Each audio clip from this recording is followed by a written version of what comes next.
Chapter 1079. Song Enya was on the verge of breaking down.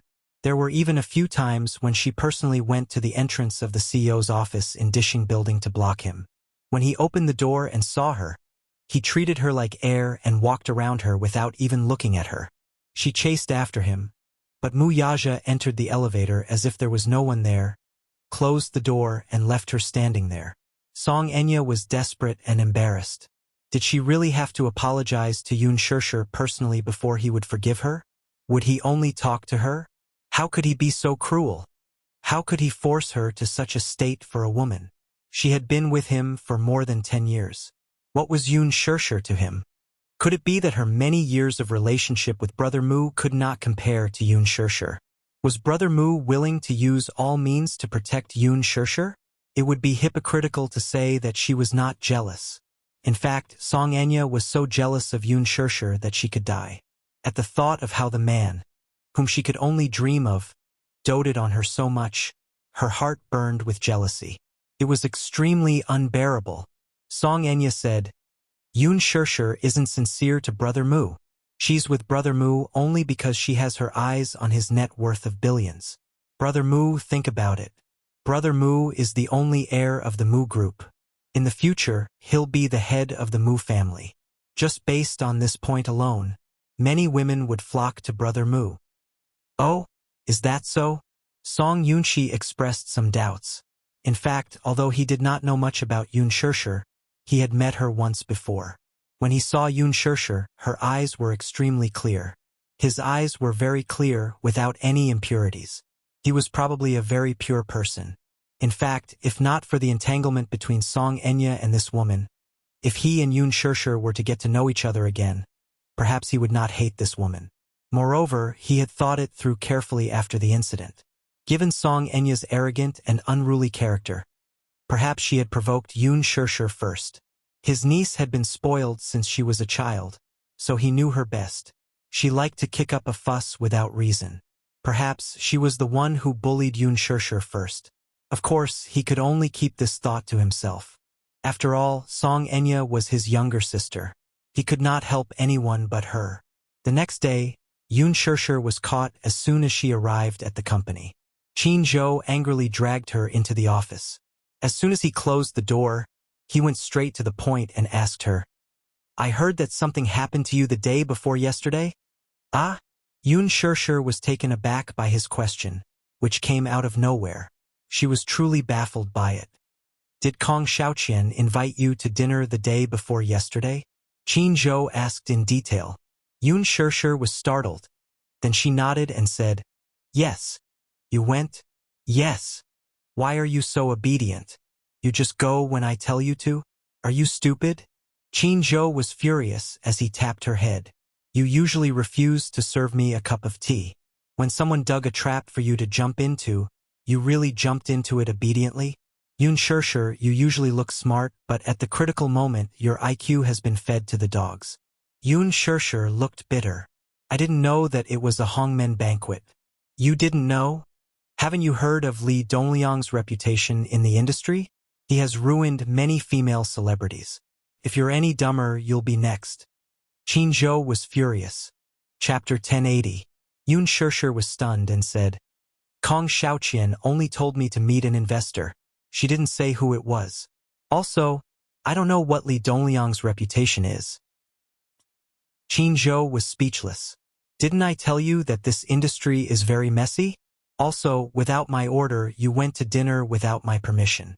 Didn't you think about the consequences? Yun Shishir knew that she was in the wrong. She was stupid and accepted the lecture obediently. Seeing her pitiful look, Qin Zhou's heart softened. He couldn't help but touch her hair. All right, I didn't mean to scold you. I was just worried that you would get hurt. You're so stupid. I'm really worried that you'll be eaten alive if I let you out. So exaggerated? That's because you haven't seen anything more exaggerated. Anyway, in the future, don't act on your own without my order.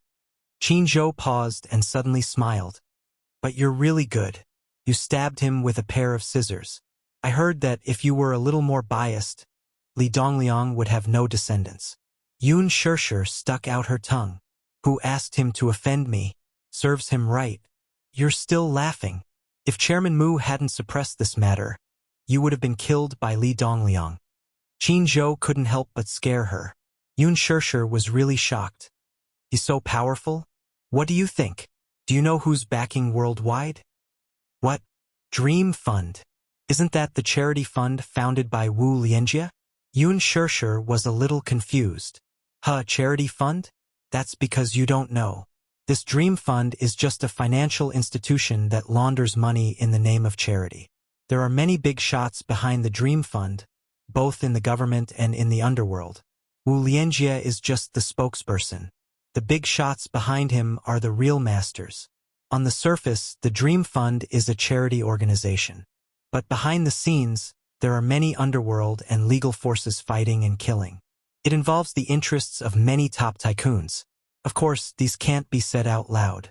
Yun Shirshir was dumbfounded by what she heard. So, why do you think those investors invested in the movie when they knew that they would lose all their money? To put it bluntly, it was just a way to launder money. It's nothing more than washing black into white, Qin Zhou added. Yun Shirshir was completely speechless. It turned out that there were so many benefits involved. Be careful. This circle isn't as simple as you think. Dreams are just dreams, but reality is cruel. Yun Shirshir asked nervously, what happened next? Not much. No matter how unreasonable Li Dongliang is, he still has to give face to Chairman Mu. That's why the matter has been suppressed. Li Dongliang didn't want to pursue this matter any further. This didn't mean that Mu Yaja would give up just like that. After this incident, Kong Xiaoqian was fired from her position at Huanyu. Dishing was also following up on the acquisition of the Kong Consortium. Could be said that Kong Xiaoqian had tried to steal a chicken only to end up losing the rice used to lure it. She had paid a terrible price, because she had touched someone she shouldn't have. Of course, you're lucky to have profited from a disaster. Who knows, maybe the female lead role of Lin Ji will fall on your shoulders. Yun Shirshir raised her eyebrows. You mean the female lead of Lethal Beauty? I'll fight for it with you. Who knows, there might be a chance. Qin Zhou looked very excited. However, Yun Shirshir suddenly poured cold water on him. Forget it. Since Lin Ji has already been decided internally, there's no need to fight for anything. Chapter 1081. Why? Are you stupid? I'm giving you this role for free. Don't you want it?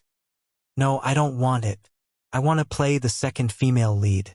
I've read the script carefully. Qin Changle is a tragic character. It's quite interesting. It should be a good role to hone my acting skills. Qin Zhou rolled his eyes. Yun Shirshir smiled and said frankly, I like challenging roles. Qin Zhou did not know whether to laugh or cry. You don't want to play a good role, and you want to play a villain? Do you know that this role is a typical evil supporting female lead? It's not a good role. Are you sure you want to play it? It's rare to find a challenging role. Just let me play it. Yun Shirshir winked at him. Qin Zhou could not do anything about it. Okay, then I'll go and finalize this with Director Gu in the afternoon. Once it's settled, don't regret it. Thus, the matter was settled. That day, Li Dongliang was discharged from the hospital. He had been living in fear for the past few days in the hospital. He was constantly worried that he had offended young Master Mu. He did not know what would happen next. Although he had some power behind him, they were all connected by interests. No one would risk offending Dishing Financial Group for him. Just as he was so scared, he received a chilling invitation the moment he was discharged from the hospital. It was said that Mu Yaja had set up a banquet at Yongya private clubhouse to treat him, saying that he wanted to apologize to him. Apologize? Did he hear it wrong? He had almost slept with his woman, and now he wanted to apologize to him. It must be the other way around. However, Mu Yaja's men said that Li Dongliang had been hurt so badly that he should do something. Although it felt strange, Li Dongliang did not dare to refuse the invitation. How would he dare to refuse Mu Yaja? Thus, he hurried to the banquet. As soon as he arrived at the private room, he found that the original cast who had attended the banquet that day were all there. A few of them were famous producers and a few were investors. Even Sun Hua was there.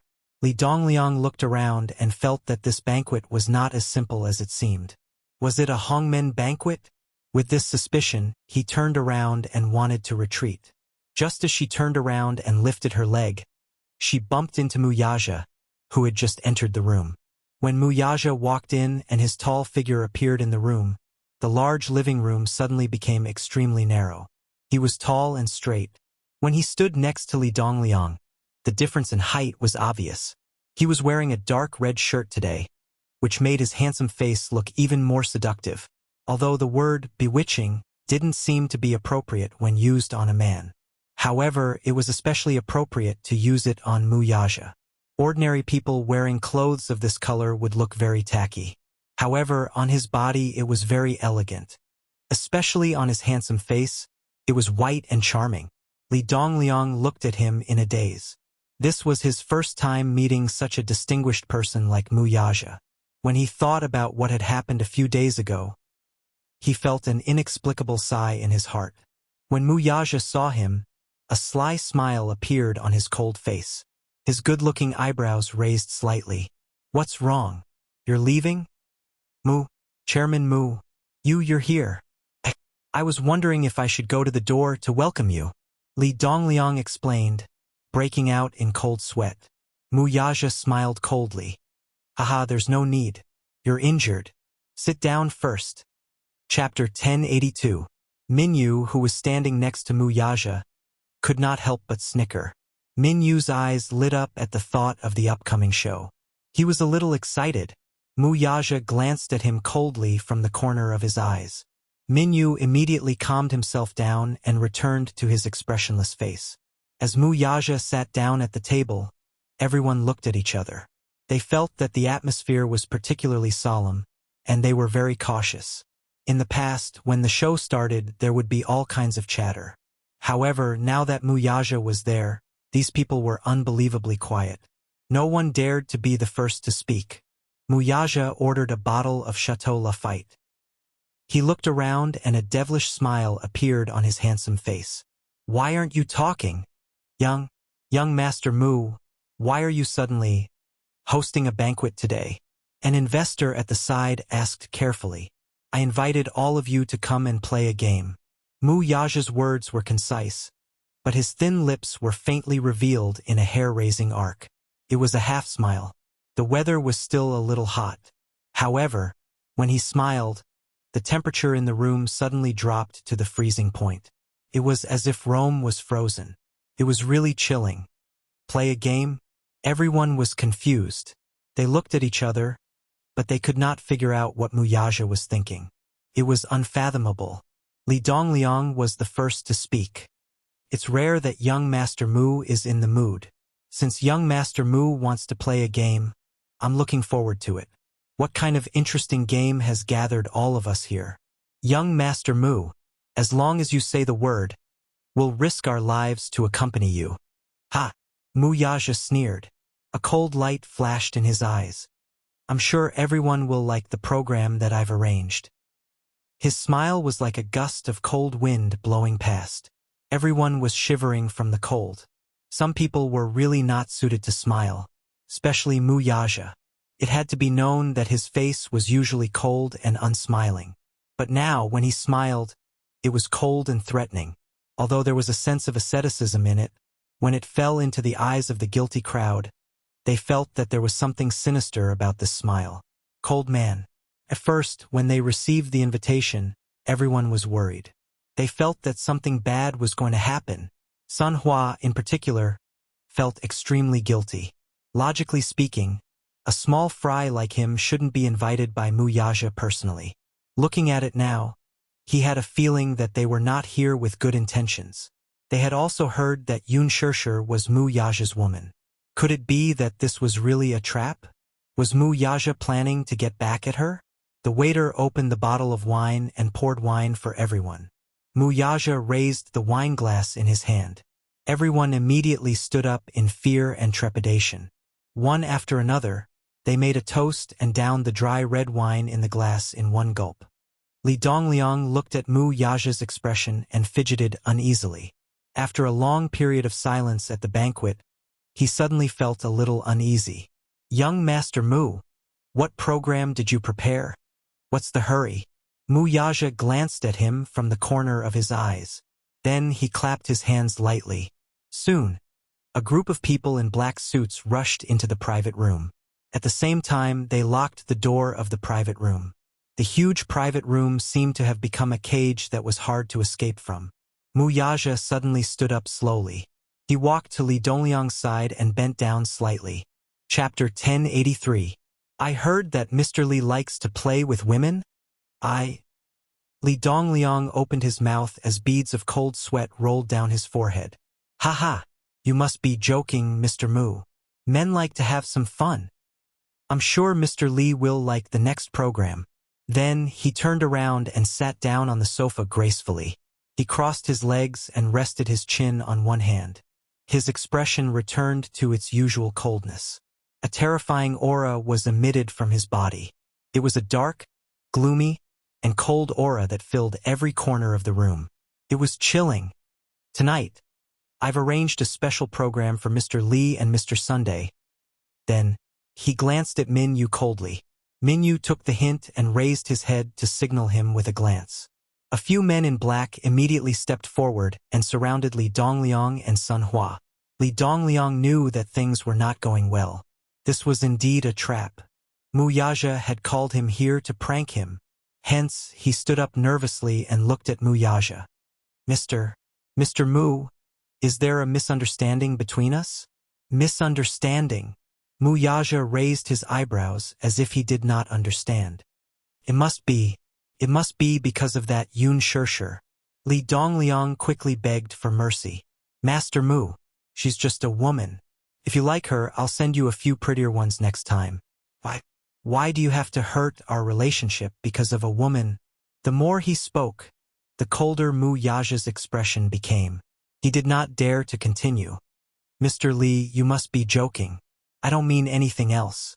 Since you like to play, I'll let you have your fun tonight." Like to play with women? Then, he did not mind letting him have a taste of being gang-raped. As soon as he finished speaking, the men in black tied up Li Dongliang and Sun Hua's hands and feet. Then, the two men were handcuffed and hung on the wall with their feet in the air. Li Dongliang and Sun Hua's faces turned pale. They had no idea what was going on. Hanging from the wall, the handcuffs tightened around his wrists. It was so painful that he felt like his joints were about to dislocate.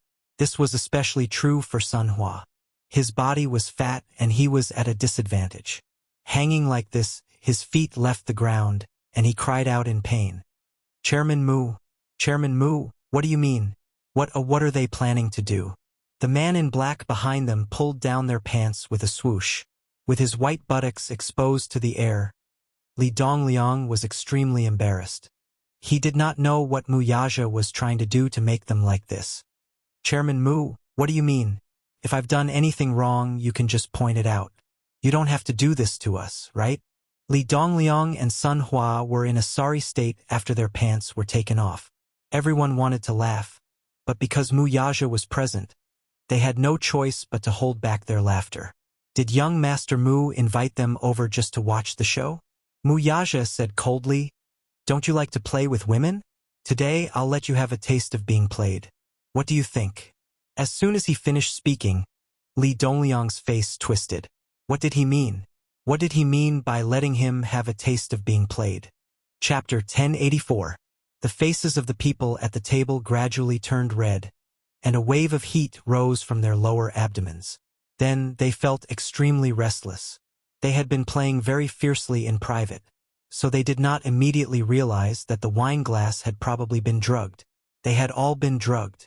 However, Li Dongliang and Sun Hua did not seem to have been drugged. Moreover, after they sat at the table, they did not touch anything other than the wine. The wine was also opened, so there should not be any problems. Could it be that the wine glass had been drugged in advance? Everyone scratched their ears and cheeks, and the heat in their bodies gradually eroded their rationality. Mu Yaja smiled coldly. Minyu finally could not hold it in anymore. "Boss, this is a little too much for your taste." This was clearly to make Li Dongliang and Sun Hua suffer a fate worse than death. The group of people stood up uneasily and wanted to escape. However, as soon as they reached the door, they were kicked back by the men in black who surrounded the door. An investor came over on his knees and begged for mercy. "Young Master Mu, what game are you trying to play? Ouch! Spare me. Spare me, please. This matter has nothing to do with me. It has something to do with you." Mu Yaja raised his handsome eyebrows slightly and leaned back slightly, his kingly aura suddenly appearing. "Then, young Master Mu, what are you trying to do?" "Play," Mu Yaja said curtly. At the side, Minyu said, "You guys, take turns with them." As soon as he said that, the men sitting at the table were all stunned. What did this mean? Did Mu Yaja mean to take turns with Li Dongliang and Sun Hua? But if it was a woman, then so be it. Li Dongliang and Sun Hua were burly old men, and they did not have such heavy tastes. One of the producers cried bitterly, "Young Master Mu, you can't do this. Even if you want to take turns, you should at least give us a few women, right? We can't get hard with men." "That's why I gave you a little boost," Minyu said with a sly smile. Everyone was stunned. When they looked at Li Dongliang and Sun Hua who were hanging, they almost vomited. Minyu snickered. The boss really had a bad sense of humor. He could even think of such a method. Master Mu, please let me go. I was wrong. I really know I was wrong. Please don't torture me like this." Li Dongliang cried and begged for mercy. Sun Hua, who was at the side, was being hung up. He was out of breath, and his hand was about to be broken. How could he be in the mood to speak? Producer knelt at Mu Yaja's feet. He had played with many women, but it wasn't as if he had never played with men. But what kind of man was she playing with? If it wasn't a nightclub boy, then it would be a skinny and fair-skinned teenager in the circle. It was too disgusting for him to sleep with old lackeys like Li Dongliang and Sun Hua. He really couldn't do it. Chairman Mu, I'm begging you, don't torture me like this." Mu Yaja coldly kicked him aside. "I never repeat my words twice. Turn them all over, or else none of them will be able to walk out of this room." As his cold voice fell, the group of people broke out in cold sweat and trembled. Chapter 1085. At this moment, he was actually glad that he had taken drugs. Otherwise, how could he fight against such an old lackey? However, the pitiful thing was that even though he had taken drugs, he immediately wilted when he touched Li Dongliang. The corner of Min Yu's mouth twitched. He could not hold it in anymore. This time, these people would be left with quite a bit of psychological trauma. When the producer finally got on the stage, he heard Li Dongliang howl like a pig being slaughtered. It was so loud that his eardrums almost burst. Mu Yaja looked up coldly at the ridiculous scene in front of him. Minyu, on the other hand, tried his best to hold back his laughter. He held his stomach and suffered internal injuries. Groups of people began to enter the battlefield in a grandiose manner. From time to time, Li Dongliang and Sun Hua's painful cries could be heard in the room. Li Dongliang, especially, had just sutured the wound on his waist and abdomen. It had not completely healed yet, so the stitches had not been removed. In the intense movements, the wound tore open. In addition, he was wearing a white shirt tonight, which immediately dyed his shirt red. Ouch! Ouch! King! Ouch! Young Master Mu, have mercy. Please don't. CK. The screams in the room rose and fell one after another. The scene was even more exciting. Minyu really wanted to punch the ground. This scene was really exciting. Oh my god. There was such a way to play. Poor Li Dongliang. Not only did his wound tear open, but he was also raped by 2 people in a row. That feeling could only be implied, but could not be described. In any case, Li Dongliang even had the intention to die. Minyu thought to himself that this feeling must be very good. Anyway, only Li Dongliang and Sun Hua could understand this feeling. Mu Yaja was either satisfied or bored. He stood up and was about to leave. Seeing that he was about to leave, Li Dongliang panicked and begged in a hoarse voice, "Young Master Mu, have mercy. I can't play like this anymore. If this continues, I'll definitely die." Then please go to hell, Mu Yaja said expressionlessly and walked to the door. Li Dongliang panicked. He did not know what was going through his mind, but he did not care about anything else as he cursed. Mu Yaja, you're too ruthless. You're playing with me like this for a woman? Is it worth it? Mu Yaja stopped in his tracks. He did not turn around, but his cold gaze was directed at him. You're playing with me for a woman? Isn't it enough? If this is a punishment, it should be over? I really can't take it anymore. Can you? Mu Yaja's eyes narrowed dangerously as flames of fury ignited in them. He suddenly recalled how his woman had been in such a sorry state that day. Her little face was still in shock. Her cheeks were stained with dust, red and swollen, and her eyes were filled with tears. Her entire face was in a sorry state. There were traces of violence all over her body. Her clothes were torn, and there were a few strands of hair on her shoulders. Yet this man said that a woman was not worth it? He clenched his fists angrily and strode to Li Dongliang. He grabbed him by the collar and cursed coldly. He raised his hand and gave him a hook. Li Dongliang was in so much pain from the punch that he let out a muffled groan. With a cracking sound, his jaw was actually dislocated. Chapter 1086. Amidst the excruciating pain, he finally got a clear look at the handsome man in front of him. That fierce and cold expression, that pair of eyes that were as sharp as swords, almost scared his soul out of his body. Mu Yaja's expression was as fierce as a dark emperor. He grabbed him and said, Li Dongliang, this is considered a light punishment. You deserve to die. After saying that, he lifted his leg and kicked him in the chest, causing him to fall to the ground. Then, he stepped on his shoulder mercilessly and sneered coldly. How bold are you that you even dare to touch my woman? The more he thought about it, the angrier he got. He exerted some force on his foot and Li Dongliang wailed in pain.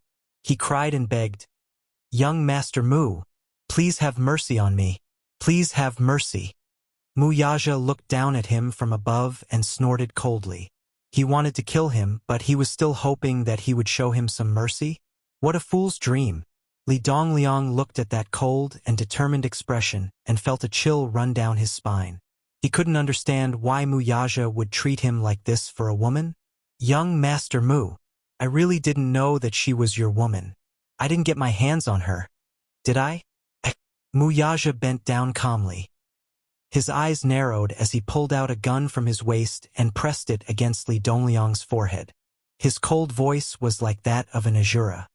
Li Dongliang, you make me feel dirty just by looking at you. The pitch-black hole was right between his eyebrows, and the cold texture was so real. The man pulled the safety off coldly. It was like a note of death, pressing on Li Dongliang's heartstrings. Li Dongliang was scared out of his wits. A gun. Oh my God. This man was carrying a gun with him. He didn't have time to think. He was scared out of his wits as he looked at Mu Yaja fearfully. In the face of death, he tore off all his disguises. This man finally revealed his ugly nature. He pleaded with tears and snot. Young Master Mu, what did I say wrong? Just pretend you didn't hear it. Don't kill me. Don't kill me. Don't. He carefully looked at Mu Yaja's expression, afraid that Mu Yaja would shoot him if he didn't like it. In extreme shock, he shuddered and lost control of his bladder. Mu Yaja's lips turned cold as he watched the man's ugly behavior. Just as his finger was about to pull the trigger, Minyu grabbed his hand. Boss, calm down. Mu Yaja was stunned. Then he took a deep breath and put the gun away. These were troubled times. It was better to avoid trouble. Mu Yaja coldly stated, You're not allowed to leave until you're done with your turn tonight. Minyu's lips twitched. Mu Yaja gave him a sideways glance. Why don't you do it? Of Min? How disgusting. If he was forced to do it with them, he might be traumatized and have erectile dysfunction from fear. And Li. What was left was the official start. As for what happened next, it was needless to say. Anyway, it was very, very tragic. The next day, Li Dongliang was sent to the hospital again. Of course, Sun Hua was with him. Sun Hua was also very miserable. According to the doctor, it was very, very tragic. This was probably the most serious injury to the anus he had seen in his many years of medical practice. Chapter 1087. How was there a word to describe it? He was insane. Anyway, that poor doctor didn't eat that day. He couldn't eat. Disgusting. This incident even made the headlines on a certain media website. 2 men took part in lewd party and were gang-raped by more than 10 people, however. This was a story for another day. When Wuxia returned home, it was already very late. He walked into the bedroom and glanced at the bed. Yun Shirshir was lying on her side and had already fallen asleep. He walked to the bedside and sat down. He raised his hand and slowly caressed her jade-like face. He lowered his head and kissed her on the lips. At first, he only planned to kiss her lightly, like a dragonfly skimming the water. However, once he touched this soft beauty, it was somewhat difficult to stop. This woman was like a beautiful poppy. Just a light taste and he would fall into this irresistible drug addiction. His lower abdomen tightened. He frowned slightly and looked at her sleeping face. He didn't want to disturb her like this. Hence, he got up and went into the bathroom, intending to take a cold shower. He heard the sound of tiptoeing footsteps. Hearing the sudden sound, Wuxia turned around and glanced over. He saw that Yun Shirshir had entered the bathroom and was standing at the door. She slowly leaned against the door and closed it. "You're back." His voice was muffled, weary, and slightly hoarse as if he hadn't woken up yet. Did I wake you up?" Yun Shirshir rubbed her eyes and nodded. She seemed to be complaining that he had made too much noise. "Why are you back so late?" She opened her hazy eyes. Wuxia continued what he was doing and took off his clothes. He said lightly, "I had something to do at the company." "Oh." Yun Shirshir leaned against the door. When she saw that he had turned around, she felt a little suffocated. She was standing not far away from him. She could see his slender, strong body at a glance. She thought that, other than his godlike looks, this man still had the capital to charm women. Just that sexy back line alone was enough to make her feel a little helpless and suffocated. She could only watch as the clear water flowed down the sexy lines of his back. Then, she looked at his well-defined long arms. Every movement of his was filled with the unique strength and beauty of a man. Especially those slender legs, they were comparable to a model's. The hot mist swept over like a soft veil, shrouding the entire bathroom. Yun Shirshir suddenly took a step forward and walked behind him. His heart beat faster and faster. Gradually, the sound of his heart beating like thunder could be heard in his ears. Bang, bang, bang. In this already stuffy and narrow space, it became increasingly difficult to breathe. She slowly walked behind him. Without making a sound, she raised her arms and wrapped them around his waist. Under the shower head, the warm water drenched her inner garments. Her originally milky white undergarments were drenched by the water and became translucent, tightly clinging to her body. Her exquisite and graceful figure stood out like this. She had just been woken up by his kiss. She could clearly feel that the man's breathing was getting tighter and tighter, but he held it back.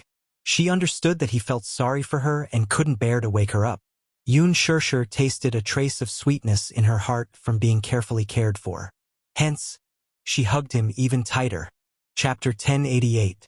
Wuxia turned around in a daze and lowered his head, only to see the woman getting closer to him. Her head was leaning on his body and her face was deeply buried in his chest. Her silky hair was already drenched and hung down on her shoulders, making her look even more beautiful. The man's figure was extremely tall and straight while she seemed to only reach his chest. Standing next to him, she seemed to be too delicate. Her entire delicate body softly stuck to his body, and her arms wrapped tighter and tighter around him. In the midst of the splashing water, there were warm tears and dense water droplets. She gently kissed his chest. Soft and dense kisses pecked down, lingering on his well-defined chest, and her little hand slowly moved along his back. This kind of unintentional and inexperienced action easily stirred up his extinguished desire again. The man's breathing gradually became tight and heavy. Her initiative was something he was happy to see. Thus, as he thought of this, his deep eyes were once again tainted with a bit of heat. His hands suddenly clasped her shoulders tightly and pushed her lightly, pressing her heavily against the smooth wall. Yun Shirshir raised her head in a daze. That pair of bewitching eyes were slightly dazed at this moment, and her eyes were slightly red. Her eyes were the typical peach blossom eyes, and her eyelids were suffused with a beautiful pink color. Her amber eyes looked a little misty, and even the tip of her nose was a little red. She looked really lovable. The man's extraordinarily handsome face was reflected in her eyes. In the hazy mist, he was as handsome as a god and had a unique charm. He was a natural-born overlord. God had blessed him with a handsome face, a wealthy family background, and amazing innate talent. But time had given him something deeper. The cold porcelain face pressed against her back and pressed against his fiery body. It was like ice and fire at the same time. The world seemed to be spinning, and the dizziness became more and more intense. A dry heat floated up to her cheeks, and her ears were ringing. Other than the sound of splashing water, she seemed to be unable to hear anything else. Following that, she watched as his handsome face seductively closed in. His gaze was focused, and the tip of his nose touched hers. He lowered his head and covered her lips with a fiery kiss. The tip of his tongue hooked in and pried open her lips. The domineering deep kiss greedily sucked in her sweetness and inexperience. It was a night of sexual intercourse. This man's energy was really too strong. He pressed her down 3 times until she weakly collapsed on the pillow. Only then did he end this affair. Although she was asleep, but his arms were still tightly locked in her embrace. Such a possessive action did not allow her to struggle at all. The distance between them was so close, and the tip of her nose was lingering with his steady breath. But she was a little unable to sleep. After nearly an entire night of madness, she was exhausted and her physical strength was somewhat overdrawn. But she couldn't sleep. Her eyelids were heavy and her limbs stiff as lead. However, her mind was unusually clear. In her heart, she was inexplicably worried about her gains and losses. One day, happiness suddenly came, but she couldn't help but be afraid. When she opened her eyes again, her world had become her alone again. She slightly turned her body, her back facing the man. When she lowered her head, she could see his muscular arms. Chapter 1089. In her hazy sleepiness, it seemed like someone was rubbing her waist, and it also seemed like someone was kissing her gently. His slightly warm, thin lips were gently kissing her lips, but she was so sleepy that she couldn't open her eyes. She could only subconsciously resist, until she felt the strange feeling breaking into her body, slowly and rhythmically, sprinting step by step, deeply occupying her. And her body subconsciously obeyed and catered to it.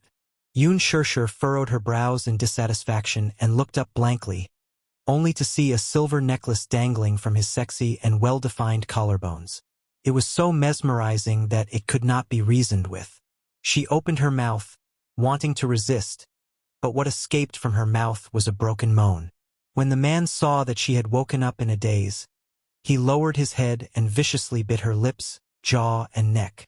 She was half asleep and half awake until they both climbed into the gorgeous clouds. The man panted heavily and pulled away. However, she was so exhausted that she almost fainted.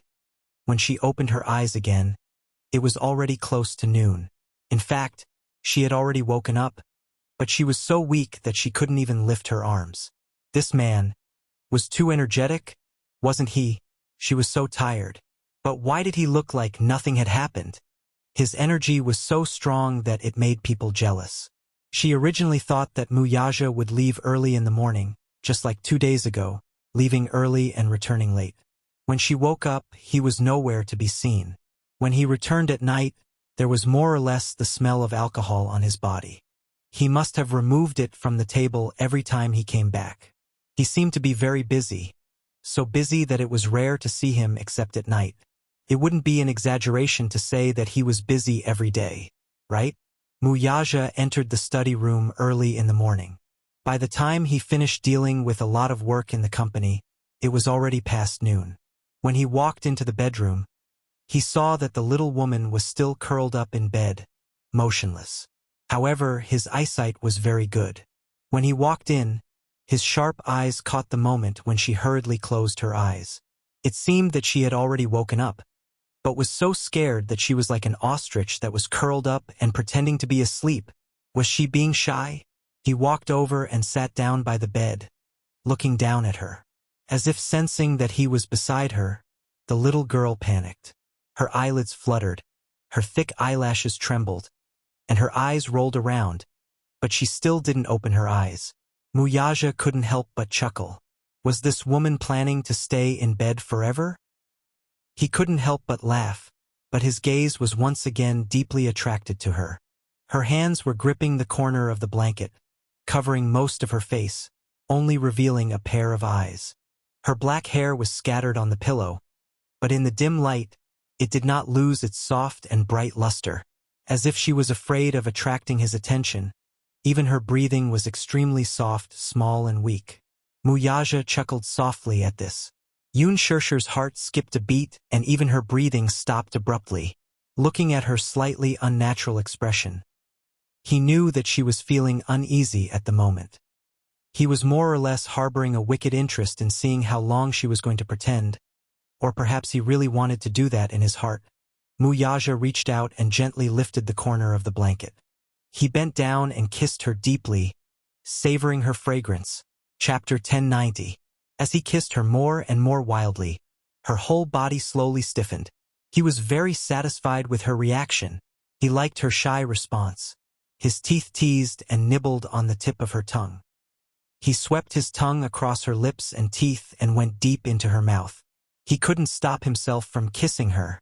At first, he still had a little interest in teasing her. But the deeper the kiss, the more he couldn't control himself. And in an instant, it aroused his desire to go even deeper. Just kissing like this made him unsatisfied. And deep down, he wanted to possess more. In fact, during this period of time, he had been restraining himself from touching her. However, her initiative last night had liberated him for a long period of time, and he couldn't stop. Originally, when he woke up in the morning, he still wanted her.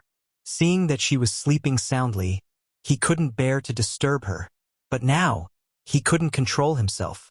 Uncontrollably, as he kissed her, his large palm reached into the blankets and grabbed her waist.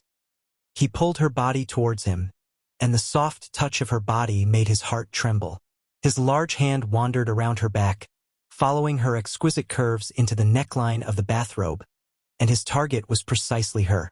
Yun Shishir moaned softly, moving unnaturally, and her breathing gradually became faster. This man, was he trying to kill her? Did he have to be so energetic? Was he planning to swallow her up until not even her bones were left? No matter how strong a person's will was, they couldn't continue pretending. She quickly woke up, but there was some astonishment between her eyebrows. Obviously, she was quite frightened by his inhumanly strong energy. When she finally opened her eyes, the first thing she saw was a pair of deep phoenix eyes, dark and endless.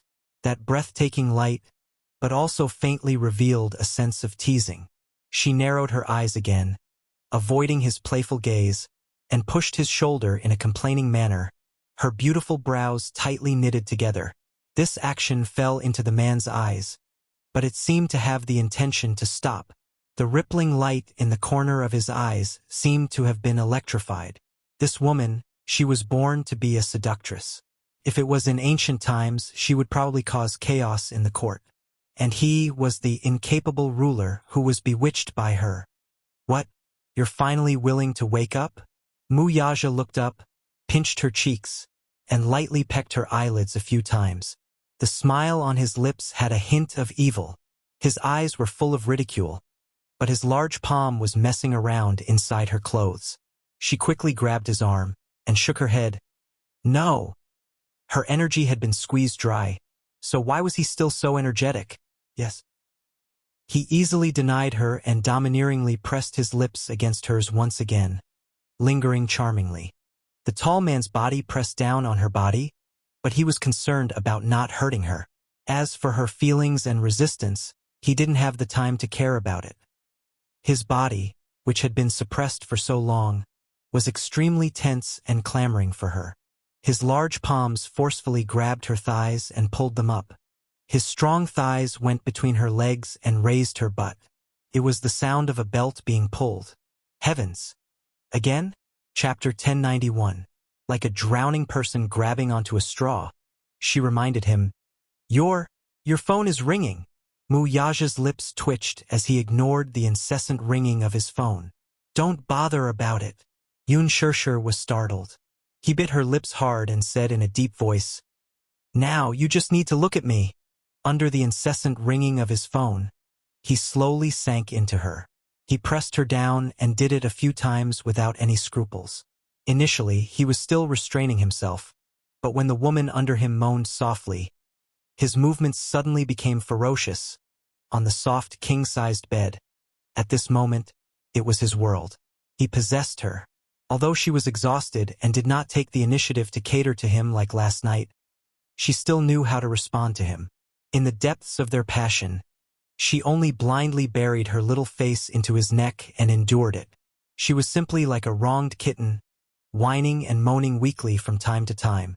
Her hot breath blew into his ears, but it was undoubtedly a form of torture for him. Little did she know that her actions had stimulated a hidden desire in him, almost turning him into a beast of lust and devouring her until not even her bones were left. There was no doubt that, in this aspect, Wuxia was a man with a lot of energy. Compared to him, her physical strength was really poor. In the end, she was even a little dazed. There were a few times when he wanted to get her on top of him, but her body was too weak. Thus, he had no choice but to press her down and do it a few times, which could be considered to have satisfied him. After doing it once, the man decided to go around her and give up. In the end, Yun Shirshir could not resist the fatigue. Her body was so weak that she fell on the bed and did not want to move. Her eyelids were so heavy that she could not open them. She turned around and quickly fell asleep. In the huge room, it was filled with a unique, charming atmosphere after making love. Until his heavy breathing slowly calmed down, he was secretly a little puzzled. When did he become so greedy for women? She lay on her side and unconsciously curled up into a small ball. Her messy black hair was scattered on the pillow, half covering her jade-like cheeks. There was an indescribable charm to her. Wuxia lowered his head to look at her. With just a glance, a certain part of him was stirred up again. This woman was really like a demoness in ancient times. She was born with the ability to bewitch people. Even if she lay there without moving, her calm posture was always so bewitching. However, he really could not bear to do it again and again, so he decided to let her go first. He was not in a hurry to devour her. In this aspect, he was not like other men who were eager for sex. Instead, he liked to tease the delicacy until the end and enjoy it. Also, he did not want to frighten her. There was still time. He picked her up horizontally. Her body was so weak that it was beyond words. He secretly cursed. This woman's physical strength was really not able to withstand the torment. After just a few times, her body seemed to have turned into a puddle of spring water. It was as if she had no bones. After they finished, they were sweating quite a bit. Both of their bodies were a little sticky. Thus, he carried her into the bathroom and took a shower together. He helped her clean up. In the meantime, he ordered people to remove the dirty bedsheets. Chapter 1092. In her hazy state, she felt a warm hand gently wiping her body with a towel. And who was it that carried her onto the bed? His long, muscular arms wrapped around her waist. The only response she heard was the sonorous and powerful heartbeat. After carrying her to the bed, Wuxia changed into a well-ironed suit. He was in high spirits and looked like an elite of the empire. Even though they had sex, he did not show any signs of fatigue. This man had always been very energetic. Just as he was about to leave, he saw the person on the bed open her eyes in a daze. He walked to the bedside and squatted down slightly. His large palm gently caressed her forehead. His thin lips curved as he said in a deep voice, "Wait for me to come back today. Let's have dinner together." His voice was still low and mellow. His palm was still so warm. However, at this moment, Yoon Shirshir's consciousness was hazy and she was extremely tired. She could not tell if she was awake or in a dream. Seeing her in a daze, the man could not help but laugh. He leaned over and planted a kiss on her forehead before getting up to leave. After a moment of shock, her heart was accompanied by waves of disappointment. Hence, she closed her eyes again and fell into a deep sleep. In the afternoon, when Xiao Chen returned home, Yu dragged him to do his homework. Recently, under Yu's guidance, Xiao Chen had finally memorized the multiplication table. His arithmetic skills had also improved. At least, he did not have to count with his fingers anymore. Yoon Shirshir was extremely gratified. However, Yu felt a little indignant and raised his hands in protest. "Mommy, you're biased." He had memorized the multiplication table since he was 3 years old. He had never seen her look so gratified. Yoon Shirshir was silent. She thought to herself, how can this be compared? In the past, Xiao Chen found it difficult to add and subtract. Now, he finally knows how to multiply and divide. After Xiao Chen finished his homework, he pestered Yu to go to the night park to enjoy the lanterns. It was going to be the Mid-Autumn Festival soon. Many parks were starting to prepare for the Mid-Autumn Festival. It was especially beautiful. After Yoon Shirshir gave a few instructions, Xiao Chen dragged Yu out of the door. Night fell. The moon hung above the treetops. Mu Yaja brought her to China's first pavilion. They walked into the restaurant. This time, the manager of the restaurant served them personally. As soon as he saw them, he greeted them warmly and led them to the most elegant box. Earlier, Minyu had made a phone call to inform the manager that he was in charge of the matter. Of course, with Mu Yaja's status, he naturally did not dare to slight him. What's more, for a small restaurant like his to receive young Master Qin's attention, and for him to personally bring people over, it was naturally a great honor for him. Actually, this private room had been reserved by a guest at a high price earlier, and it was also scheduled for this evening. However, didn't they bump into it now? Minyu had repeatedly reminded him over the phone that his master did not like noisy environments. He would definitely open a private room with a quiet environment to serve them well. No matter how distinguished a guest was, it could not be compared to this. Even if he offended other guests, the manager had no choice but to force himself to push them aside. He respectfully led them into the private room. The manager personally handed them the menu and stood by the side with a smile on his face, waiting patiently. Naturally, there was no need to wait after ordering. Mu Yaja only needed to move his fingers to do what he wanted. Chapter 1093. It was only then that Yoon Shirshir started to feel hungry. Her stomach was acting like an empty fort. Her eyes swept across the rows of appetizing pictures. Although these dishes were only pictures, she was so hungry that it was as if she could smell some kind of aroma from the pictures. She was drooling. She wanted to eat this, she wanted to eat that. Her eyes were a little dazzled as she looked at them. It was hard for her to make a decision. She was so greedy that she wanted to order the entire book on the table and eat to her heart's content without restraint. But she was also worried that she wouldn't be able to handle it. If she couldn't finish it alone, it would be a pity to waste it. Yoon Shirshir raised her head to look at the man sitting by the side. She saw that he was casually playing with the exquisite cutlery, but he didn't look in her direction. It seemed like he wasn't hungry, but it also seemed like he didn't have much of an appetite. Yoon Shirshir sighed in her heart. She was more or less annoyed. It seemed like she had to settle this meal by herself again. He didn't seem to be in the mood. She ordered a few dishes. The manager smiled and asked for Mu Yaja's opinion. Then he turned around and left. The spacious private room suddenly quieted down. The scene now seemed too extravagant and corrupt. The two of them occupied a big round table just like that. Yoon Shirshir raised her head to look at the decorations and furnishings around her. The antique decorations had a unique classical charm. Even the chairs were exquisitely carved wooden chairs. Suddenly, she saw something interesting. Yoon Shirshir curiously stared at the ink painting beside the screen. The painting of a naked maid, the bold and elegant calligraphy. The painting paper had a yellowish hue from the passage of time. It seemed to be very precious. It was framed with an expensive frame and hung high on the wall. She kept looking at it. For a moment she was entranced. She clicked her tongue in wonder. Wuxia glanced at her and saw that she was staring in a certain direction in a daze. He followed her line of sight and frowned slightly at the sight of the rather ancient painting. The manager quickly led the waiter to serve the dishes. Taking this opportunity, Yun Shirshir turned to him and said with a smile, "The painting hanging on the wall is very beautiful." The latter was startled. Her sudden words baffled him. He then followed her gaze and looked at the painting. Only then did he understand. His face revealed an unconcealable pride as he said with a smile, "Ha ha! That's right.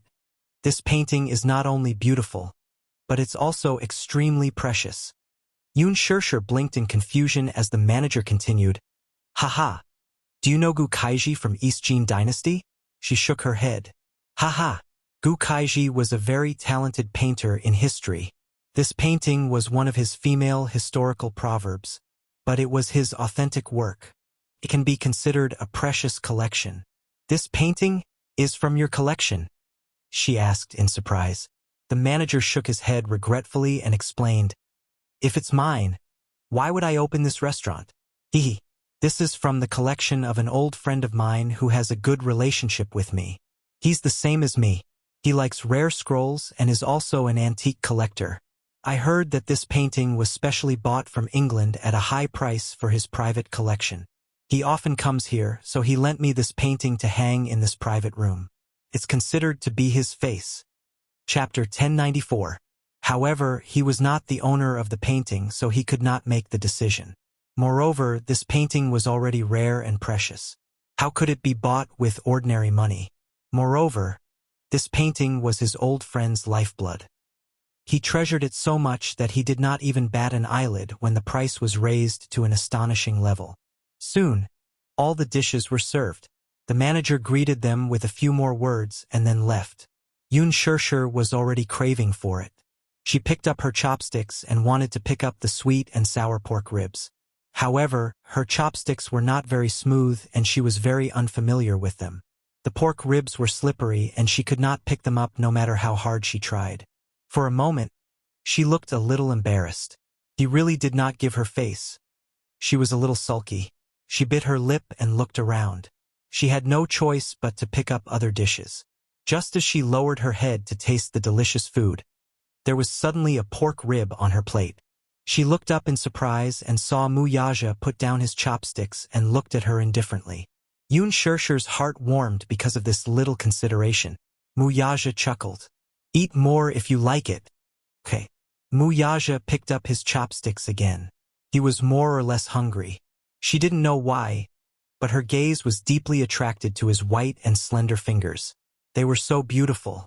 The joints were distinct and the fingers were slender. There was a diamond steel ring on his middle finger. It was really more beautiful than a woman's hand. Such a hand, holding exquisite chopsticks. The scene was so beautiful that it could not be imagined. Wuxia glanced at her from the corner of his eyes. Seeing that she was staring at his hand, he could not help but raise his eyebrows. "Why aren't you eating? Your hand is so beautiful. It's white and long." Yun Shirshir said enviously. Wuxia's eyebrows twitched slightly. "Let's eat." "Okay." The two of them finished eating and left the restaurant. There was a river opposite the restaurant. Yun Shirshir was full. She pulled Wuxia for a walk by the river. Her phone suddenly rang. Yun Shirshir picked up the phone. It was Qin Zhou. "Shirshir, it's been decided for you. The role of Qin Changle in Lethal Beauty has been decided for you. Thank you for your hard work, Chairman Qin." "Humph. If you ask me, I think you're an idiot. You don't want to play the female lead, but you want to play the evil female supporting character. Don't blame me for not reminding you. After this drama airs, you'd better wear a pot lid. Otherwise, if the fans recognize you, they'll definitely smash your rotten cabbage." Yun Shirshir let out a hollow laugh. "Can't be that cruel, right? You think? Has the female lead been decided?" "Yes. Lin Ji was the female lead from the start." Yun Shirshir pursed her lips and suddenly asked carefully, "Who's playing the male lead?" "Hasn't been finalized yet. I'll let you know when the results are out." After hanging up the phone, Yoon Shirshir looked very happy. Her face was full of joy. She raised her head and said to Muyaja with a smile, "Muyaja, I've taken on a new drama. I'm so happy." She originally thought that after that incident, the chances of her getting the role in Lethal Beauty were very slim. She didn't expect that even though she had offended the higher-ups of Global Pictures, she would still get an important role. Yoon Shirshir was so excited that she jumped into Muyaja's arms. She hugged his waist and jumped around like a child. Even Muyaja couldn't help but be infected by her happy mood. Yoon Shirshir jumped into his arms. A faint fragrance wafted over. He couldn't help but wrap his arms around her body. Looking at her happy smile, he couldn't help but fall into a daze. Chapter 1095. She was so happy just because she got a supporting role? She was so easily satisfied. Looking at her bright smile, he couldn't help but feel a little impulsive. She was so beautiful when she smiled. He couldn't help but want to hold the most beautiful treasure in the world in front of her to make her smile. "You're so happy?" Muyaja laughed and couldn't help but ruffle her hair. "Yes." "Is it the female lead?" "The female lead has already been decided internally. I'm playing the supporting role," Yoon Shirshir said. "You're so happy playing the supporting role?" Muyaja was speechless. What's wrong with the supporting role? Qin Chang'el's role requires a lot of acting skills. I think it's quite challenging, although the character design is a little vicious and hateful. However, even a hateful person has her pitiful side. Looking at her satisfied face, Muyaja felt a little helpless. She was so easily satisfied? He was planning to invest in a huge blockbuster next and open up an international route for her. If she knew, would she be so happy that she would go crazy? Yoon Shirshir didn't know what he was thinking. She continued to talk to herself. "Speaking of which, this is my first time acting in a costume drama. I'm looking forward to it. I don't know if my ancient costume is beautiful. Shameless," Muyaja couldn't help but say. Looking at her happy face, he couldn't help but laugh. He liked how carefree she was and how she chased after her dreams. He liked it very much. Yoon Shirshir suddenly thought of something. She looked up and said to him, "Muyaja, the Green Apple has finished filming and is in post-production. When the movie is released, let's go watch it together. Okay?" "I'm not going to watch it." Muyaja pursed his thin lips and looked very cold. "Why?" Yoon Shirshir was stunned. "This is my first movie. How can you not support me?" Muyaja narrowed his eyes and said with a dangerous tone, "Don't tell me you want your man to go to the cinema and watch you kiss another man?" Yoon Shirshir suddenly fell silent. She couldn't help but argue. "That was just an act. Why did you take it seriously? Acting isn't allowed either. In the future, all kissing scenes and bed scenes are forbidden," Muyaja said in a deep voice. Yoon Shirshir's expression turned bitter. However, she sensed the strong jealousy in his words. She raised her head and looked at his face. Then, she moved closer to his lips and pretended to sniff him seriously. Muyaja gave her a sidelong glance. "What is it?" "So sour," Yoon Shirshir muttered. Then she couldn't help but snicker. "Someone wouldn't be jealous, right?" Muyaja pinched her cheeks. "Don't laugh." I'll laugh. Someone is jealous. So sour." Muyaja was a little angry now. He grabbed her waist and trapped her on the edge of the bridge, trapping her between him and the railing. Yoon Shirshir leaned against the railing of the bridge. Behind her was the cold river water. At night, the night wind blew and the cold air on the river surface rose. "Don't laugh," he said. Yoon Shirshir stopped laughing immediately. Muyaja was satisfied. He lowered his head and rubbed the tip of her nose. Suddenly, he gave her a gentle peck on the lips. "Shirshir, I'll make you the best actress. Do you want it?" Yoon Shirshir pouted. No. She actually rejected him? One had to know that many people could only dream of him. She actually rejected him. This stupid woman. Why not? Chapter 1096. Muyaja did not think much of it and merely raised a brow with a smile. "So, supporting my woman is considered an unspoken rule, too? It was only right for a husband to support his wife. Yet she said that this was an unspoken rule? He did not understand her. Yoon Shirshir blushed and snorted. That's considered an unspoken rule, too. Anyway, I don't need you to support me. I'll rely on myself. Someone used to say that she's a fool if she doesn't rely on a backer. Wuxia said coolly as he cast her a sidelong glance. Yoon Shirshir blushed again. That was before. It's different now. Ever since Lu Jingtian mocked her that she had relied on Wuxia to achieve what she had today, she felt indignant. She could get the role in the Green Apple purely based on her own capabilities. Why did she negate all her hard work with just a few words? Since she said that she was nothing without Wuxia, then she would wait and see. Even without Wuxia, she could still make a name for herself. If supporting you is an unspoken rule, then I would have done it a long time ago. Wuxia stated the truth expressionlessly. Yoon Shirshir's face fell as she glared at him. You call this an unspoken rule? Yoon Shirshir held his arm as they walked by the river. Suddenly, a trembling voice was heard from behind them. Brother Mu. Wuxia stopped in his tracks. Yoon Shirshir could not help but stop in her tracks as well. She turned around and saw Song Enya and Song Yunchi standing behind them, staring at them in a daze. The smile on Yoon Shirshir's face froze. Song Enya's unblinking eyes, however, were fixed on Wuxia. Her eyes glistened with tears as they misted over. She had been looking for him all this while, but he avoided her. At this moment, however, he was being so intimate with this woman. How could this be?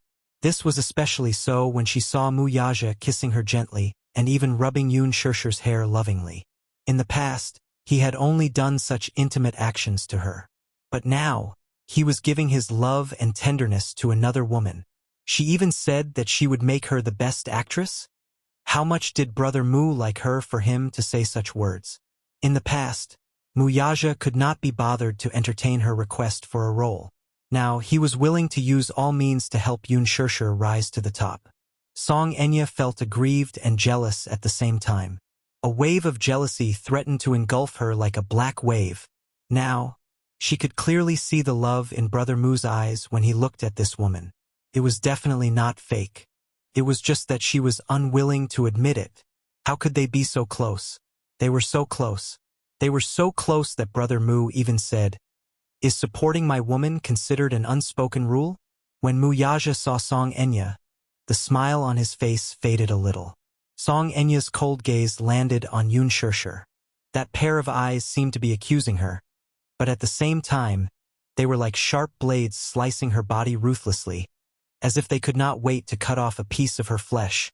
If looks could kill, she would have been cut into pieces long ago. Brother Mu, why didn't you pick up my call? I went to the office to look for you, but you didn't answer my wallpaper. Why? Song Enya took a few steps toward him, her eyes full of hurt. Wuxia's gaze was extremely cold, but he tightened his grip on Yoon Shirshir's hand. Song Enya noticed his subtle action and her heart ached even more, as if it was being cut by a knife. Her heart suddenly turned cold. Chapter 1097. The jealousy in her heart seemed to be tearing it apart. Why? What right did Yoon Shirshir have to be so intimate with him? Brother Mu even flashed that charming smile at her. One had to know that since they were young, Brother Mu had always been unsmiling in her eyes. He rarely smiled and always had a cold expression. Even when he smiled, there was not a trace of warmth. However, when he faced Yoon Shirshir, the warmth of his smile seemed to melt the ice. Why, Song Enya was really indignant and extremely aggrieved. She kept feeling that her privileges by Wuxia's side had been snatched away. Even though Wuxia had pampered her since they were young, she was still careful, afraid that she would offend him if she did not do well. In her heart, Wuxia was like a high and mighty god who was not to be messed with. Yoon Shirshir was different. The two of them walked by the river hand in hand like an ordinary couple, bickering, laughing, and flirting. Song Enya was envious. Is Brother Mu really sincere to me? She could tell that Yoon Shirshir was not ordinary in his heart. She was special. She was even more special than me. Yoon Shirshi's shoulders trembled when she saw the faint jealousy and viciousness in Song Enya's eyes. A woman's jealousy was really scary. Looking at Song Enya's eyes, if Mu Yaja was not around, she would probably skin her alive. Mu Yaja, let's go. Yoon Shirshir tugged at his hand. Mu Yaja hummed in acknowledgement and turned to leave with his wife without sparing her another glance. Seeing that Mu Yaja was about to leave, Song Enya wanted to chase after him. But Song Yunshi grabbed her arm. She was angry and annoyed. Suddenly, she cried out indignantly, "Brother Mu, this woman is not that simple. I heard that Yoon Shirshir had a meal with the executives of Universal Pictures a few days ago. I even saw her get into that man's car. Maybe, in order to climb up the social ladder, she even slept with him. What's so good about such a dirty woman?" Yoon Shirshir froze when she heard this. She turned around and glared at her coldly. Mu Yaja furrowed his brows and turned around. His gaze was dark as he asked, "How did you know that she was attending a dinner with Worldwide's top management?" Song Enya did not catch the dangerous undertone in his words. Thinking that Mu Yaja knew about this matter, she excitedly said, "Look, you know that too, right? I was right, wasn't I? Brother Mu, you mustn't be deceived by this woman's innocent appearance. I think she is very shrewd. In order to achieve her goal, she will do anything, even... Let me ask you, how did you know about this?" Mu Yaja coldly interrupted her and questioned her. Everyone kept their mouths shut about this matter and did not spread it at all. It was impossible for outsiders to know about this. How did Song Enya know about this? Mu Yaja was sharp and could sense that there was something fishy about this. Otherwise, how did Song Enya know about it? Song Enya was stunned for a moment before she realized it. Of course, she could not tell Mu Yaja that she had hired paparazzi to secretly take photos of Yoon Shirshir. Could she? Right now, the more words she spoke, the more likely it would be for her to slip up. She did not know how to smooth things over. Mu Yaja's eyes darkened. He could roughly guess how Song Enya knew about this matter. Could it be that she hired someone to take those two photos? Chapter 1098. Mu Yaja was a little disappointed in her and said coldly, "Enya, it seems that I've been too lenient with you in the past. Now, you'd better remember that Yoon Shirshir is my woman. I don't want to hear a single word of her slander from your mouth in the future." "I say okay. Song Enya, don't make me lose my patience with you." Mu Yaja's words were so cold that it made one's heart tremble. Song Enya bit her lower lip hard, but no matter how hard she tried, she could not say anything. How could she admit defeat in front of Yoon Shirshir? Let her laugh at her? No way. She suppressed the grievance and anger in her heart as her whole body trembled. Song Yunshi smiled and said, "Uncle Mu, Enya is still young and immature. She's a little willful, so why bother with her? There should be a limit to willfulness." As soon as Mu Yaja's cold words fell, Song Enya's shoulders trembled and her eyes turned sour. "Let's go home." Mu Yaja put his arm around Yoon Shirshir's shoulders and turned to leave without looking back. Song Enya was heartbroken. She threw herself into Song Yunshi's arms and cried sadly. When she got home, Xiaoi Chen and Yu Yu were also back. Yoon Shirshir accompanied the two little guys for a walk around the house with little Zhezhe. When she came back, she was so tired that she almost collapsed. She took a comfortable hot bath and fell asleep comfortably. Mu Yaja also took a bath and walked out in his pajamas. When he saw that she had fallen asleep, he turned off the lights and went to the study room. Wang Chuanda had already sent the documents for the planning case over via email. In addition, there were some cases that needed his approval. Hence, he sat in the study room for an hour and did not come out. In the blink of an eye, it was already 2 in the evening. Yoon Shirshir was sleeping soundly when she was suddenly woken up by the ringtone of her cell phone. She lazily propped herself up and vaguely recognized that it was not her ringtone. She threw her head back on the bed, turned over, and continued to sleep. The bell rang once, and after a period of silence, it rang again. She was in a deep sleep and did not have the mental strength to pay attention to it. She was too lazy to care. She thought that she would wait for Mu Yaja to return to his room and check the missed calls on her phone. How could she have known that the ringtone would not let her go? It rang again and again, persistently driving her crazy. Yoon Shirshir was also angry. This person was not letting her have a good night's sleep. Thus he sat up and rubbed his messy hair. His expression was very ugly and very dark. Although she did not have a terrible morning temper like Mu Yaja, she was still depressed. Anyone who was not fully awake would naturally have a bad temper. She flipped over and got out of bed. She almost missed a step and fell to the ground. This time, she almost sprained her heel, and her mood became even worse. With great difficulty, she groped around in the direction of the ringtone and pounced on the clothes rack. After fiddling with it for a while, she fumbled in Mu Yaja's suit pocket for a long time before pulling out a vibrating cell phone. Yoon Shirshir groggily swiped on the screen for a long time in her sleep before answering the call. Her tone was a little unhappy and sounded like she had just woken up. Who is it? It was already 1 in the morning. Who could be disturbing her sleep like this? On the other end, the woman who was about to speak suddenly choked in shock. Then she froze. Yoon Shirshir. Out of the blue, a startled voice was heard. Yoon Shirshir, who was half asleep and half awake, was jolted awake by the scream. Chapter 1099. Yoon Shirshir. Why is Brother Mu's phone with you? Aren't you two staying together? Yoon Shirshir hung up the phone right away. The phone rang again. She hung up again. This time, Song Enya called again. Yoon Shirshir picked up the call with a displeased expression, her tone revealing her impatience. Song Enya, what do you want? Song Enya's slightly jealous and anxious voice came through the phone. Is Brother Mu with you? What does this have to do with you? Yoon Shirshir, you're so cheap and shameless. Is it you? Brother Mu wants me to apologize to you. Is it your idea? Let me tell you, I won't apologize to a cheap wretch like you. Song Enya flew into a rage out of humiliation and cursed a few times. Yoon Shirshir, who was already feeling frustrated, hung up the phone, switched it to silent mode, and threw herself back on the bed. However, her ears kept ringing with Song Enya's curses, which filled her with grievances. Tossing and turning, she could not fall asleep no matter how hard she tried. By the time Mu Yaja returned home, it was already 2 in the morning. When he returned to his room, he turned on the table lamp and saw Yoon Shirshir sleeping peacefully on her side. His thin lips curled slightly as he walked over to cover her with the blanket, only to see that his phone had been tossed aside. Mu Yaja picked up his phone and glanced at the screen.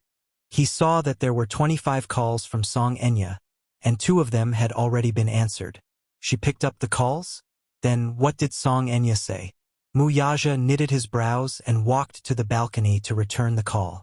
It rang a few times before it was picked up. Song Enya's voice came from the other end. Is this Brother Mu? It's already so late. Why are you looking for me? Brother Mu, I'm sad. Can you come over and keep me company? Song Enya's voice sounded a little intoxicated, as if she had been drinking for a long time. Even her words were a little slurred. Brother Mu, I'm so sad that I'm about to die. Can you keep me company? Where are you? Monarch's Descent. Sovereign's Descent was the most famous bar in Beijing. Junlin Bar was opened by a famous artist in the entertainment industry, and most of the customers who went there were well-known directors, artists, celebrities, and producers in the entertainment industry. Of course, some of the rich young masters in S-City also frequented the bar, and it was known as the Hall of Fame in Beijing. It was also a bar that Song Enya frequented. She seemed to be in a bad mood from crying. Coupled with the fact that she was drunk, the Missy had lost her usual elegance and arrogance, revealing the fragility in her bones without any concealment. She couldn't figure it out. Her love for Mu Yaja was no less than Yoon Shirshir. Why was Yoon Shirshir able to obtain his favor, but she couldn't? Holding on to a glimmer of hope, she mustered up the courage to call him. Even if he didn't pick up, she thought maybe he didn't want to pick up.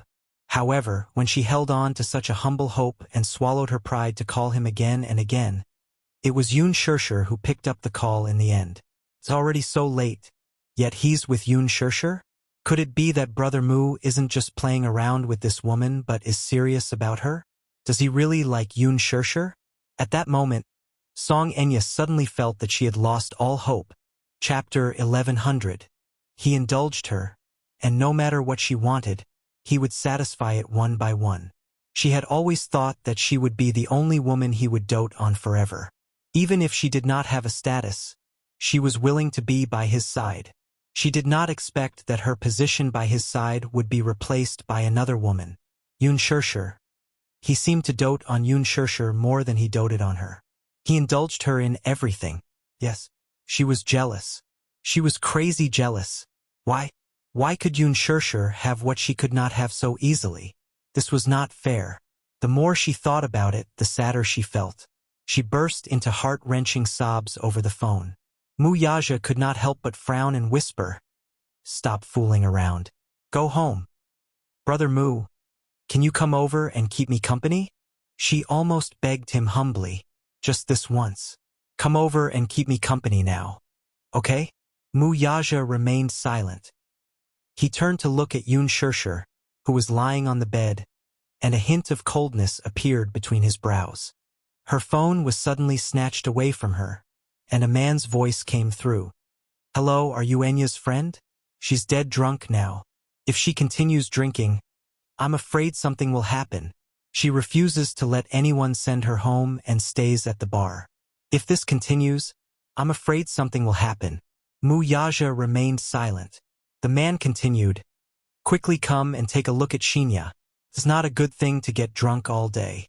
If word gets out that the mayor's daughter is getting drunk at a bar, it'll ruin her reputation. Quickly come over and send her home. If anything happens, it'll be too late for regrets." The last sentence had a deeper meaning. Mu Yaja frowned and glanced at Yun Shirshir again before replying casually, "I'll be right there." With that, he hung up the phone. Mu Yaja walked to the bedside and covered her with the quilt. He planted a kiss on her forehead, then turned and left the bedroom, closing the door behind him. Behind him, Yun Shirshir slowly opened her eyes, but they were filled with coldness. Inside the bar, Song Enya was overjoyed when she heard that Mu Yaja was coming over immediately. Brother Mu still cared about her. He drove all the way. Mu Yaja parked the car in front of the bar, but he didn't get out of the car. It was not that he did not know what Song Enya was thinking about him, nor was it that he had not expressed his feelings for her before. Perhaps his attitude wasn't clear enough? Song Enya still harbored illusory fantasies about him. To her, it was just a form of sustenance for her mother. It was only because she had a similar appearance to his mother that he couldn't help but think of Jiang Yishan when he saw her. Therefore, he had always doted on her and indulged her. Whatever she liked, he would naturally go along with her wishes. He still had some feelings for Dition, but even so, he still had his bottom line. After getting out of the car, he walked into the bar. It was already midnight, but for this bar, the atmosphere had just reached its climax. In order to avoid the paparazzi, many artistes could only go out very late at night. Hence, the bar was really starting to get lively at this moment. Mu Yaja walked to the bar counter and quickly spotted the woman lying in front of it. He slowly walked over to Song Enya's side and reached out to give her shoulder a push. Chapter 1101. She didn't seem to have put on any makeup when she went out. Her face looked a little haggard, but her delicate facial features were still beautiful. It seemed that because she had been crying for a long time, her beautiful eyes were a little red and swollen, making her look even more miserable and pitiful. The music in the bar quieted down at once, and a soothing slow rocking song played. Mu Yaja did not push her away, but his face looked a little cold. He lowered his head and looked at her coldly before slowly saying, "Don't you think you look ugly when you're so drunk?" Song Enya was stunned. She lowered her eyes helplessly, her tear-filled face looking miserable as she mumbled, "Yes, I also think that I'm ugly like this, but, Brother Mu, why are you ignoring me?" Mu Yaja said lightly, "I've said it before. Before you realize your mistake." "What mistake? What did I do wrong?" She broke down suddenly. I just, Enya, I know what you think of me, but I should have made my attitude very clear. It's impossible between us." "What do you mean by impossible? Is it because we're related by blood? Is it?" She hugged him sadly. I know that I'll be prejudiced by the world if I'm with you, but who asked me to love you so much? Brother Mu, I love you more than anyone else. She suddenly thought of something and looked up at him. Forcing a smile, she said, I don't want a status. I don't want you to marry me, either. I just want to stay by your side and be your lover for the rest of my life. I just want to be with you for the rest of my life, whether or not I have a status, whether or not I have to see the light of day. Ridiculous. Mu Yaja's eyes were cold. Don't you think it's ugly to make yourself so lowly? I don't care, she said hoarsely, a line of tears falling down her face. That's because I really love and adore you, brother. Mu Yaja's lips curled into a cold smile, but he still said cruelly, but I don't love you. She was stunned by his words as if she had been struck by lightning. She asked indignantly, then, do you love Yun Shirshir? Song Enya suddenly grabbed him by the collar and asked seriously. Brother Mu, answer me. Do you love her? Mu Yaja looked away coldly and did not look at her again. Whether he loved or not, it was between two people. It had nothing to do with a third party. There was no need for him to answer her ridiculous question. Alas, his refusal to answer the question misled Song Enya into thinking that he did not love Yun Shirshir that much. I don't believe that you love her. Brother Mu is just playing with her. Isn't he? She was eager to confirm, eager to find the answer on his face. Mu Yaja coldly ordered, Enya, are you done fooling around? Go home now. Do you understand? You haven't answered my question. Song Enya refused to let go of this topic. She then smiled bitterly. You don't love her. Song Enya was stunned. She said in a daze, I heard that you're planning to hold a press conference to announce your marriage. I'm going to announce my marriage. Mu Yaja's tone was cold. He paused for a moment and then said in a deep voice, but not with her. Song Enya was completely stunned. Chapter 1102. He said that he would announce his marriage, but it was not with Mu Wanru. Who could it be? Then, could it be Yun Shirshir? Her heart sank the moment she thought of this possibility. Could it be Yun Shirshir? She suddenly panicked and grabbed his sleeve. Brother Mu, are you going to announce your marriage with Yun Shirshir? Mu Yaja suddenly lowered his head to look at her. It was still a face similar to Jiang Yishan's. However, this face was a stranger's. Do you know? Mu Yaja suddenly asked in a low voice. His abrupt words made her heart skip a beat. Huh? What? Your face disgusts me. Those heartless and cruel words caused her heart to be completely frozen in ice. She looked at him with a heavy blow, somewhat unable to believe it. In her eyes, large drops of tears rolled down uncontrollably. You think I'm disgusting? She suddenly broke down. You actually said that I'm disgusting because of that B*TCH. Brother Mu, you're so cruel. How can you be so cruel? Mu Yaja brushed her hand away and said coldly, she'll be my future wife. Song Enya's expression froze. So, please treat her with respect. His words were undoubtedly a ruthless slap to her face. It was incomparably painful. Her dignity, along with that little bit of hope, was completely crushed under his feet. She came from a good family and was beautiful. There was no lack of fanatical suitors, but this man in front of her had rejected her. Why was he so cruel to her? At the side, many people curiously looked in their direction. Mu Yaja slowly turned his face, his frosty gaze sweeping across the room. The crowd was so frightened that they immediately shrank back, not daring to take another look. He looked at her again and said indifferently, I'm here to take you home. If you don't listen, I won't care about you anymore. After saying that, he turned around to leave. Song Enya frantically pounced on him and hugged him from behind, her voice filled with despair and helplessness. I beg you, don't abandon me. Brother Mu, I beg you. Don't abandon me. I'm scared. I'm so scared. Mu Yaja said. Then let's go home. His tone left no room for discussion. It was obvious that his patience had run out. Song Enya bit her lower lip as tears streamed down her cheeks uncontrollably. She choked out, All right, I'll listen to you. I'll listen to you. I'll go home. I'll go home now. He drove her all the way to the Song family. The car stopped at the entrance, but Song Enya did not make any move to get out. Wuxia held onto the steering wheel and looked at her coldly. Sensing his piercing gaze, Song Enya shuddered and raised her head, only to meet his frosty eyes. "Brother Mu, get out of the car," Wuxia ordered. "Brother Mu, don't be so fierce to me, okay? You used to be so gentle to me." Song Enya felt wronged and was about to cry again. Alas, her tears did not work on him at all. If it were in the past, he would still be soft-hearted. But now, he was indifferent. His heart turned cold, but it was despairing. Chapter 1103. Wuxia raised his wrist and looked at the time. His patience seemed to have run out. She immediately said, "I'll apologize to Yun Shirshir tomorrow. I'll apologize sincerely. I know I'm in the wrong, but I only have one request.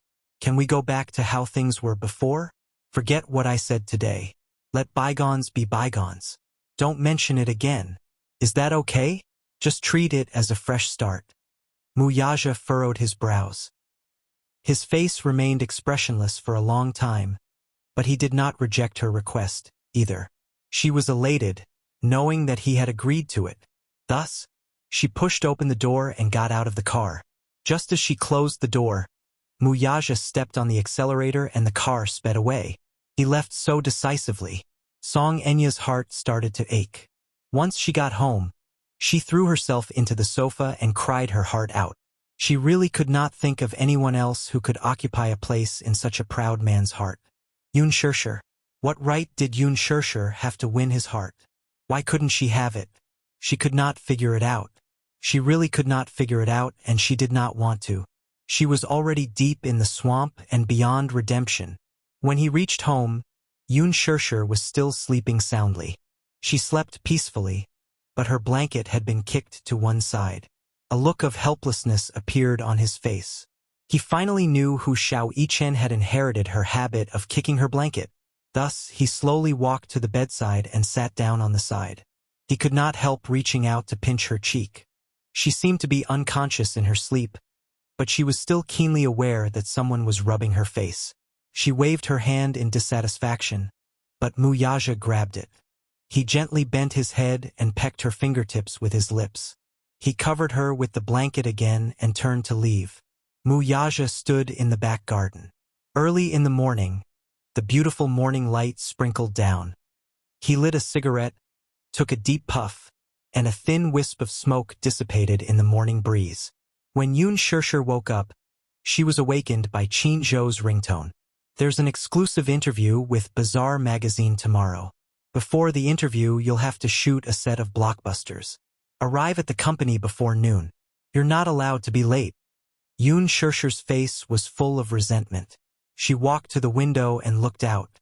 She saw Wuxia standing in the back garden. She didn't know when he had returned, but he was holding his phone in his hand and seemed to be talking on the phone. "You're back," she said.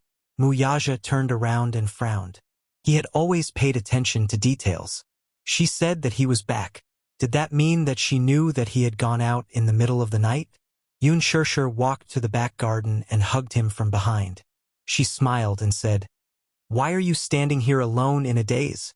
As for him going out in the middle of the night, he did not mention a single word. It seemed that he had no intention of asking about it. Wuxia was stunned for a moment before asking, "Why are you up so early?"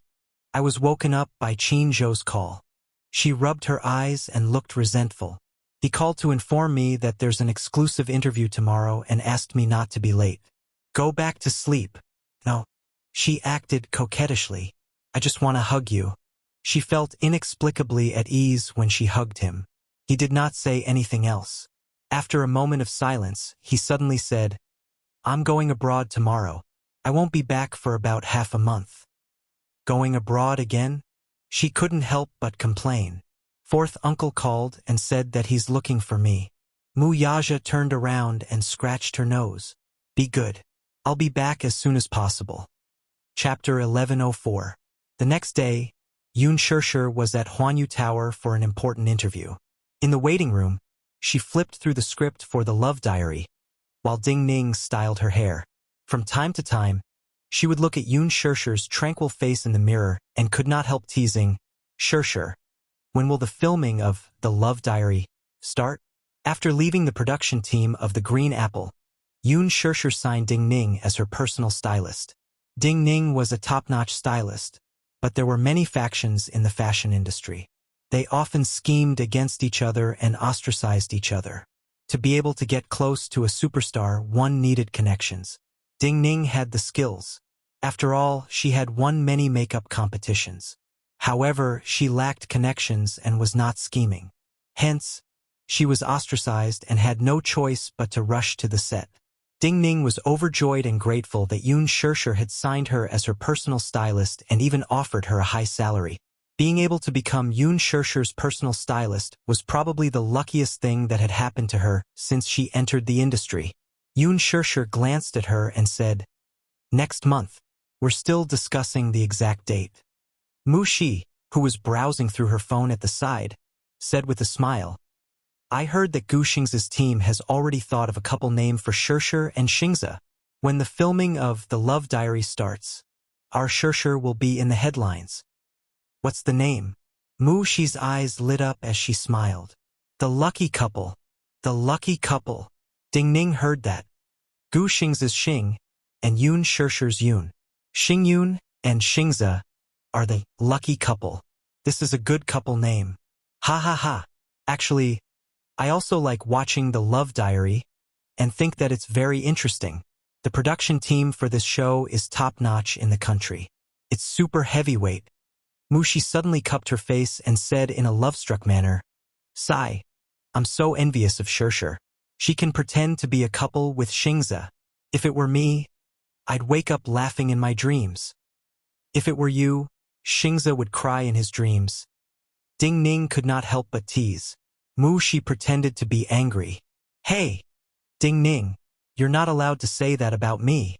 Ding Ning suddenly said longingly, "Wouldn't it be great if Shirshir and Xingza could make their act real? At that time, wouldn't our family's Shirshir become the sister-in-law of the heavenly king?" Mu Shi was startled. Mu Yaja's cold face suddenly appeared in her mind. She immediately stopped. "Ding Ning, don't talk nonsense." Ding Ning immediately became serious. I'm sorry. I was just joking. Shirshir, don't mind it." Yoon Shirshir said faintly, "It's okay. It's just a joke. It's no big deal." There was a sudden knock on the door. Tock, tock, tock. The two looked at each other. "Who is it? Don't tell me someone is here to rush us? I haven't finished my makeup yet." Ding Ning said nervously. "How is that possible? It's not time for the interview yet." Mu Shi walked to the door and opened it, only to see Song Enya standing there.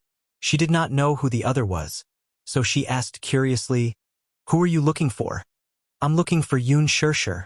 Song Enya's expression was cold, and she seemed to have come with ill intentions. Yoon Shirshir was stunned when she heard her unruly voice. She then raised her head and looked at the door. Seeing her cold expression and fierce gaze, Mu Shi was a little frightened. Song Enya ignored her and pushed her aside to enter the room. Chapter 11:05. Mu Shi hurriedly tried to pull her back, but the Missy flung her hand away. She walked up to Yoon Shirshir and looked down at her condescendingly. Yoon Shirshir was on high alert. Raising a brow, she looked up and met the other's gaze without fear. The Missy sized her up coldly and remained silent for a long time. Since she did not speak, Yoon Shirshir took the initiative to ask, "What's the matter?" The Missy glanced coldly at Mu Shi and Ding Ning from the corner of her eyes. Yoon Shirshir understood the meaning in her eyes, so she said, "Ding Ning, Mu Shi, you two can leave first." "Shirshir, who is she? Is it all right?" Mu Shi asked worriedly. "It's fine." Yoon Shirshir comforted her. Only then did the assistant walk out uneasily. Ding Ning followed her out and closed the door. Now only the two of them were left in the lounge. Yoon Shirshir curled her lips. "Say it. Why are you looking for me?" He. As you wish." Song Enya was like a high and mighty almsgiver as her red lips parted slightly. "I'm here to apologize to you. Although she said that she was apologizing, her face did not show any sincerity. Instead, it was filled with contempt, disdain, and even disgust. If she had not promised Muyaja, she would never bow her head and apologize to Yun Shirshir. She had already gone through a huge psychological struggle to come here. Yun Shirshir raised a brow and glanced at her. Apologize? Song Enya actually apologized to her? Was the sun going to rise from the west? That day I shouldn't have hit you. I shouldn't have been unreasonable. It's my fault. I apologize to you. Song Enya gritted her teeth and nodded her head symbolically. However, apologizing to her was a great humiliation. She clenched her fists so tightly that her nails almost dug into her flesh. It was extremely painful. That's it? Yun Shirshir was originally looking forward to it, but in the end, this apology had no sincerity at all. It really disappointed her. It was no wonder that a pampered missy like Song Enya had always been pampered. She was arrogant, unreasonable, and condescending. Lowering her head to others was worse than killing her. It was not easy for her to say such a thing. Hee. I don't accept it. Yun Shirshir expressed her attitude. Song Enya furrowed her brows and glared at him when she heard that. What? She put down her pride to apologize, but she actually did not accept it? What right do you not accept my apology? She questioned harshly, feeling incomparably humiliated. If it weren't for her misgivings, she would have slapped him long ago. What do you not to accept my apology? Look, what a lofty and self-righteous rhetorical question. Must she accept her apology to her to accept to apologize to apologize to apologize? Although she was apologizing, she didn't show any basic respect. Her words gave people the feeling that she was superior and didn't have any sincerity. How could she accept it? Yun Shirshir said, It's your business whether you apologize or not. It's my business whether I accept it or not. Song Enya subconsciously wanted to scold her, but Mu Yaja's cold gaze suddenly appeared in her mind. She shut her mouth abruptly and glared fiercely at her. Her sharp gaze was as if she wanted to carve a piece of flesh off her body. Since you're done apologizing, can you get lost now? Yun Shirshir smiled slightly, but she mercilessly ordered her to leave. Chapter 1106. Yun Shirshir raised a brow and shrugged innocently. What else can I do? Miss Song, I'm very busy and have an exclusive interview soon. If you're looking for me, I'll get my assistant to arrange another time. How about that? Song Enya, on the other hand, raised her hand out of habit. She could not wait to slap that disgusting face of hers. She was used to being arrogant and willful. She was like this at home, venting her anger on the servants whenever she was unhappy. Yun Shirshir glanced at her frivolously. What? Are you going to hit me again? There are surveillance cameras here. It won't look good on the gentle and virtuous mayor's daughter to slap someone just because of a disagreement, right? Song Enya was at a loss for words. Biting her red lips, she suppressed the anger in her heart and retracted her hand abruptly. She then turned around and left hatefully. She opened the door and walked out. Mu Shi and Ding Ning, who were chatting, were shocked to see her appear at the door with a furious look. What are you looking at? Song Enya glared at her assistant. Mu Shi only felt that this woman was being unreasonable and did not think much of it. Thus, she stubbornly retorted, Whether I'm looking at you or not is none of your business. Why do you care? How dare you talk back? Song Enya gave her assistant a tight slap across her face. This slap vented all the grievances she had suffered in front of Yun Shirshir. The force of the slap was so strong that it stunned her. After being slapped for no reason, Mu Shi flew into a rage out of humiliation and stepped forward to reason with her. Ding Ning tugged at her from behind and whispered, Mu Shi, forget it. Don't cause trouble. What if she's someone you can't afford to offend? Mu Shi covered her burning cheeks and glared at her fiercely. Song Enya left with a wave of her hand. Mu Shi scolded from behind. Ridiculous. What kind of person is she? She's crazy. All right, let's go in. Ding Ning pushed Mu Shi through the door, but the latter was still indignant. She hit me for no reason. What a crazy woman. Yoon Shirshir was stunned when she heard that. She looked at her face and asked, "What's wrong? That woman just now was so fierce. She slapped me." Moo, she said, feeling wronged. Anger rose in Yoon Shirshir's heart. She pursed her lips and apologized. "I'm sorry. It's my fault that you've been wronged." Aya, I'm fine. Why are you apologizing to me? You're not the one who hit me." Moo, she waved her hand and asked, "Who's that woman? How unruly." "Song Enya." "Song Enya? Who is it?" Yoon Shirshir said, "She is the mayor's daughter. Her father is Song Zhanghua." Moo, she was stunned by his words. No wonder he was so arrogant. It turned out that he had some background. She was wondering how she could casually sneak into Huanyu Tower. At the thought of how she had just talked back to the mayor's daughter and almost got into a fight, she felt a lingering fear. It wasn't that she bullied the weak and feared the strong, but this was how realistic society was. Some people could not be offended at all costs. Otherwise, one would not even know how they died. She was just a small ant that could not afford to offend. Ding Ning said from the side, "To think that you almost got into a fight with her just now. Thank you, Ding Ning. If not for you, I'd probably have fought with her." Moo, she patted her chest in relief. Following the increase in Yoon Shirshir's exposure and popularity, her value also rose. In the past, she did not need to hide when she went out, but now, she could not wait to be fully armed. Chapter 1107. Hats, sunglasses, and whistles were the standard. Even so, she would still become the center of attention if she appeared in a crowded place. As a result, Yoon Shirshir did not even have the chance to bring the two little munchkins to a restaurant for a meal. She even had to keep an eye out for suspicious paparazzi when she went out to prevent them from following her. Even though she was very careful, the paparazzi came and went unpredictably. They still managed to take a few photos of her and Xiao Shui together. Xiao Shui was so happy that she could not sleep these few days because of one thing. Gu Xingze had followed her. She had mentioned to Yoon Shirshir that she had been a fan of Gu Xingze for many years. She had been a fan of Gu Xingze ever since he debuted.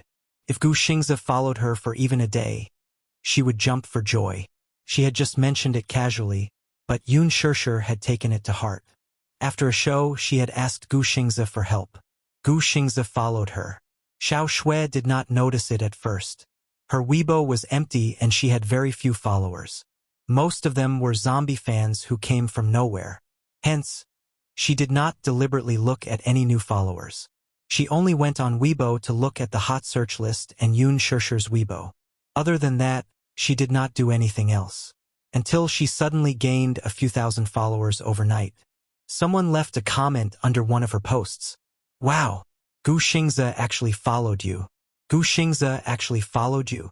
Guru, what's your relationship with Gu Xingze?" Xiao Shui clicked on her followers and scrolled to the lowest. She saw that Gu Xingze had followed her.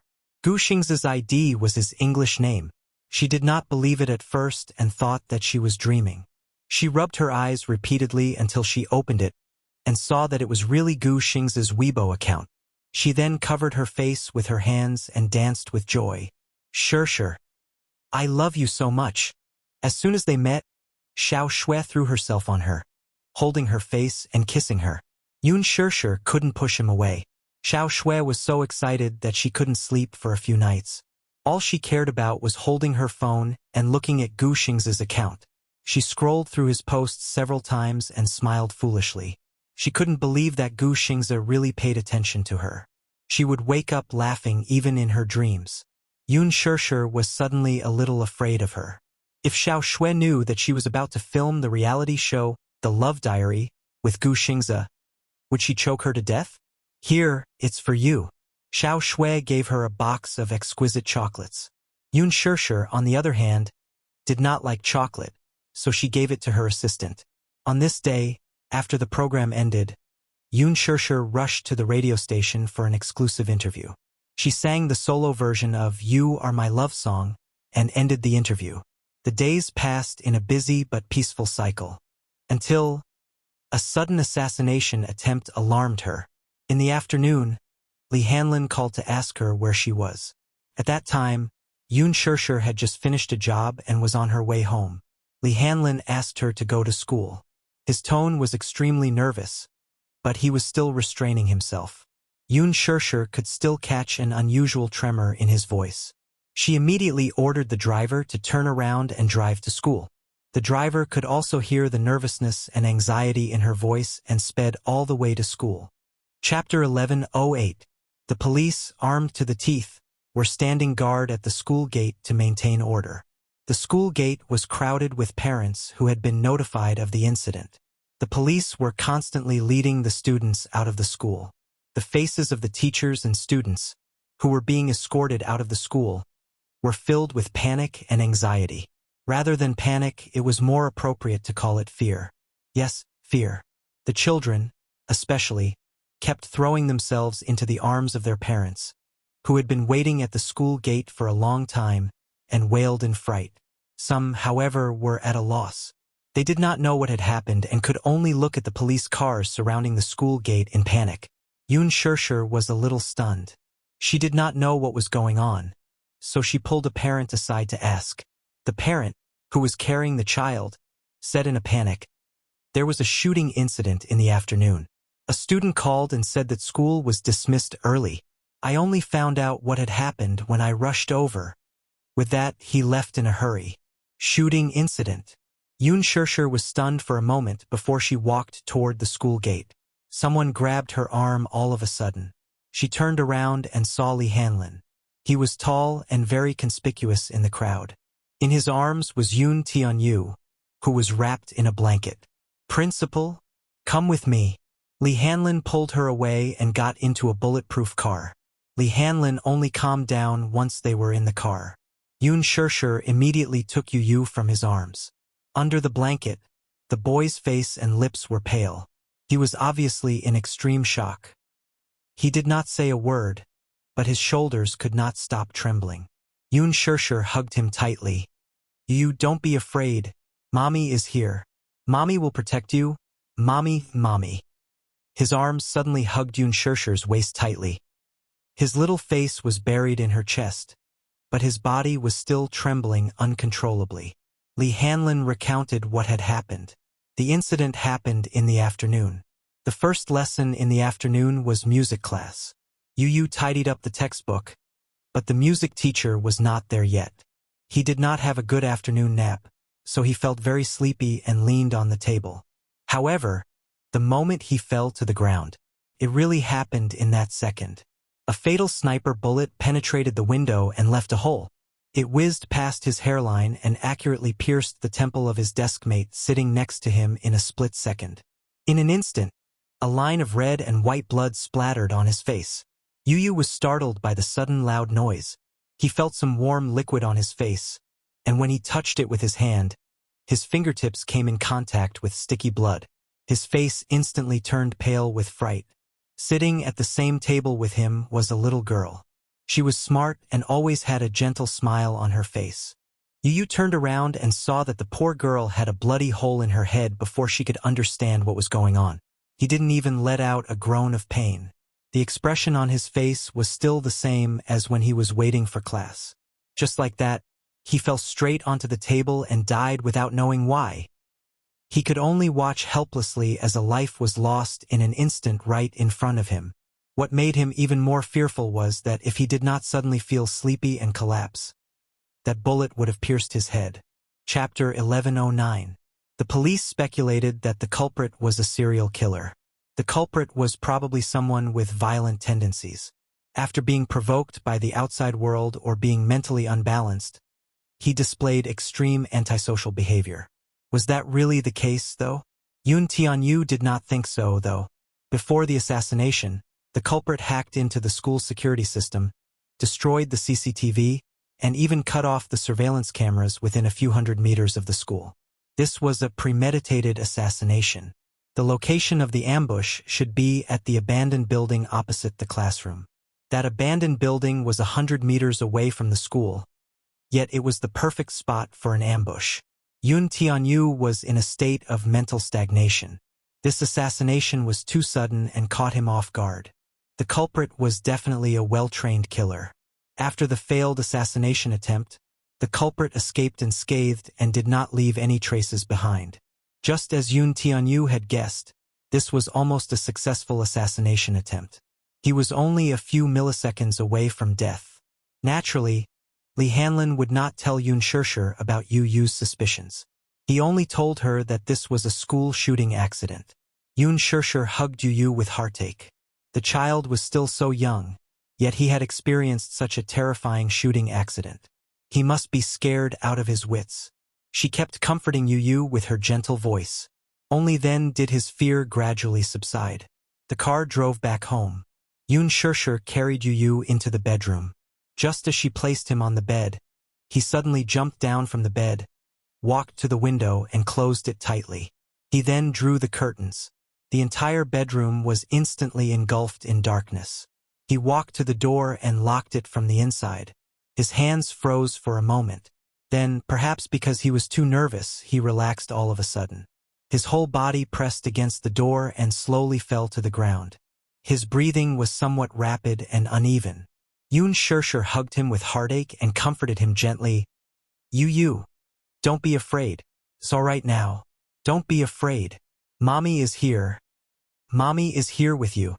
Yu Yu buried her little face in her arms. Her face was expressionless, but from an angle that Yun Shishir couldn't see. Her eyes were filled with murderous intent. If other children were to encounter such a terrifying scene, with their lives hanging by a thread, they would definitely be scared to the point of crying. On the other hand, Yu Yu did not shed a single tear. She only held on to Yun Shishir's clothes tightly and hugged her tightly. Deep in her eyes, there was still a lingering fear. More than that, there was fear and anger. He did not know who had sent the assassin to assassinate him. He was just afraid that the murderer's next target would be his mommy. It was all due to luck that he was able to escape and brush shoulders with the god of death. However, if something like this were to happen again, he was worried that something bad would happen to his mommy. Compared to himself, he was more worried about Yun Shishir's safety. Yu Yu bit down hard on her lips, her pearly white teeth leaving a deep mark on her lips. He did not speak a word for the whole day. Yun Shishir's heart ached as if it were being stabbed by a knife. She did not leave his side for the whole day. It was late at night. Yun Shishir hugged Yun Tianyu and fell asleep quietly. In the darkness, Yun Tianyu slowly opened his eyes. When he turned his head, he saw Yun Shishir sleeping peacefully. He cupped her face and planted a light kiss between her brows. Then, he carefully extricated himself from her embrace. He left the bedroom and entered the study room. After locking the door, he gave Li Hanlin a call. Chapter 11:10. Agent Li, dispatch a team of mercenaries and station them around the villa. Don't let anyone get close to it. Yes, I understand. Li Hanlin answered. How many men can you dispatch now? I can dispatch 2 teams from the branch with about a dozen men. Yu Yu frowned. Not enough. I'm afraid that the culprit won't give me a chance to breathe after failing to get rid of me this time. It'll take some time for the team from the headquarters to reach the capital. Only then did Yun Tianyu's heart settle a little. Have you investigated the matter thoroughly? No. It seems that this isn't a simple assassination. The killer is skillful and didn't leave any traces behind. Do you have anyone in mind? No. Yun Tianyu cursed. D***. They were in a passive position in the current situation. The enemy was in the dark while they were out in the open. Every minute was dangerous, and could even be fatal.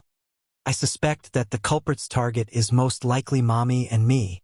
I was lucky enough to escape this time. However, there won't be a next time. Yun Tianyu calmly analyzed. Li Hanlin was silent for a moment before he suddenly asked, Director Yun, have you considered joining Hurricane Group? Yun Tianyu leaned back slightly against the back of the chair. His eyes suddenly turned deep and cold. As Li Hanlin and Yun Tianyu got closer, Yun Tianyu's trust in him grew. He also gradually understood that, after the veil was lifted, the mysterious Hurricane Group had a close relationship with Yun Tianyu. Yun Tianyu's relationship with Hurricane Group could be traced back to a design he had designed. Due to his poor health, Yun Tianyu rarely had the chance to go out. He spent most of his childhood in the hospital. He liked to play with toys since he was young. However, Yu was different from other children. Other children played with toys because they liked to play with them. Once they were tired of playing with them, they would throw them aside and no longer care about them. But he was different. He liked to fiddle with intricate toys and study their composition. Gradually, this study was no longer limited to simple fiddling. He learned to take apart toys. No matter how intricate the toy was, when it fell into his hands, he could carefully take apart every part and finally assemble it perfectly. In addition to toys, he especially liked to study computers, machinery, and other sophisticated things. When he was 5 years old, he drew the design of a toy missile car and posted it on the bidding website. Soon, it attracted the attention of many toy manufacturers. One day, a mysterious organization contacted him and claimed that they wanted to buy out his design. Furthermore, they offered a sky-high reward, a check with 9 digits. Yun Tianyu felt incredulous until he learned that this mysterious organization was rumored to own half of the world's arms market. It had close ties with governments, mafias, and various terrorist organizations. Its influence spanned across both the legal and illegal worlds. It was the Hurricane Group. The Hurricane Group was a name that could shake the world. Every action of theirs was an existence that could affect the state of the world. Not only did it have a 50% share of the global arms market, every war in the world had to be waged from the Hurricane Group's armory, which was worth tens of billions. Chapter 1111. It could be said that this firearms group was so powerful that no one dared to be unafraid of it. The reason why they were interested in his design was that it could be used in the military and even develop a new type of missile. Hurricane Group valued his talent in this field, so they invited him to participate in the research and development of the Deva I. Yun Tianyu did not agree immediately. However, Hurricane Group's friendliness was astonishing. Not only did they acquire Leji Holdings, they even transferred 60% of the company's shares to him. Furthermore, they even transferred 2 mercenary teams from Mercenary Paradise under his name, allowing him to command them. In the past 2 years, Yun Tianyu had become the true leader of Hurricane Group and was secretly working for Hurricane Group. A year ago, Hurricane Group divided the East Asian market into his hands. Previously, he was the one who breached the Pentagon's defense system. The reason was that the sea route from East Asia to North America was blocked by the U.S. government, while this sea route was under his control. Perhaps it was difficult to estimate the benefits involved. To put it bluntly, just the cargo ships departing from East Asia to North America alone received hundreds of millions of US dollars. Every order was enough to crush Leji Holdings' annual revenue. It was a very impressive figure. However, from a certain perspective, Yun Tianyu could not be considered a core member of Hurricane Group. Hurricane Group, on the other hand, had the intention of grooming Yun Tianyu as the next leader of Hurricane Group. Yun Shirshir was kept in the dark about all this. If she were to know that Hurricane Group, which was rumored to be in control of world wars, wanted to kidnap her son, she would probably faint from shock. Hence, it was clear why Yun Tianyu did not care about those scheming tricks. Whoever offended him should not leave any traces behind if they were capable. If he were to find out who it was, he would eliminate the source of trouble without further ado. It was that simple and crude. Yun Tianyu held the phone and leaned back in his chair. His eyes were cold and piercing. Li Hanlin was about to speak when he heard Yun Tianyu's cold voice from the other end of the line. "All right, since someone is restless, I don't mind playing with them. I've decided." Pausing for a moment, he said word by word in a young and deep voice. "I've decided to officially join the Hurricane Group. Arrange for tomorrow's flight. I want to go to Hurricane Group's headquarters." At night, while Mu Wanru was waiting for news in her study, her phone suddenly rang. She took a look and saw that it was an unfamiliar number. She could roughly guess who was calling. Mu Wanru took a deep breath and suddenly felt a little suffocated. Could it be that her actions had been detected by him? Mu Lianjua's voice rang from the other end of the line when she picked up the call. "Mu Wanru, I think you've got guts. How dare you send someone to assassinate Yun Tianyu? Do you know how big of a ruckus you've caused? Even the government officials are involved."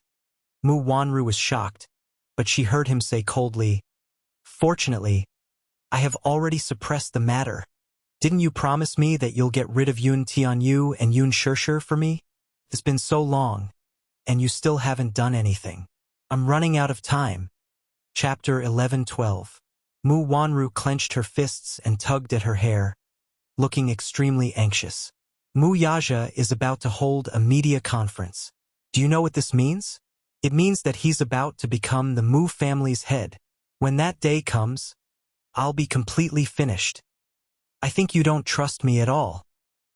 His voice suddenly turned as cold as ice, revealing a thick and suffocating sense of danger. Mu Wanru pursed her lips tightly. In fact, how could she trust Mu Lianjue? She only had the feeling that she was being used. She heard his sinister voice close to her ear. "I've already gotten rid of that assassin. Whether the operation succeeds or not, no one is to be left alive. If you dare to act rashly again, heh." Mu Lianjue did not continue speaking, though. Mu Wanru shuddered at his words.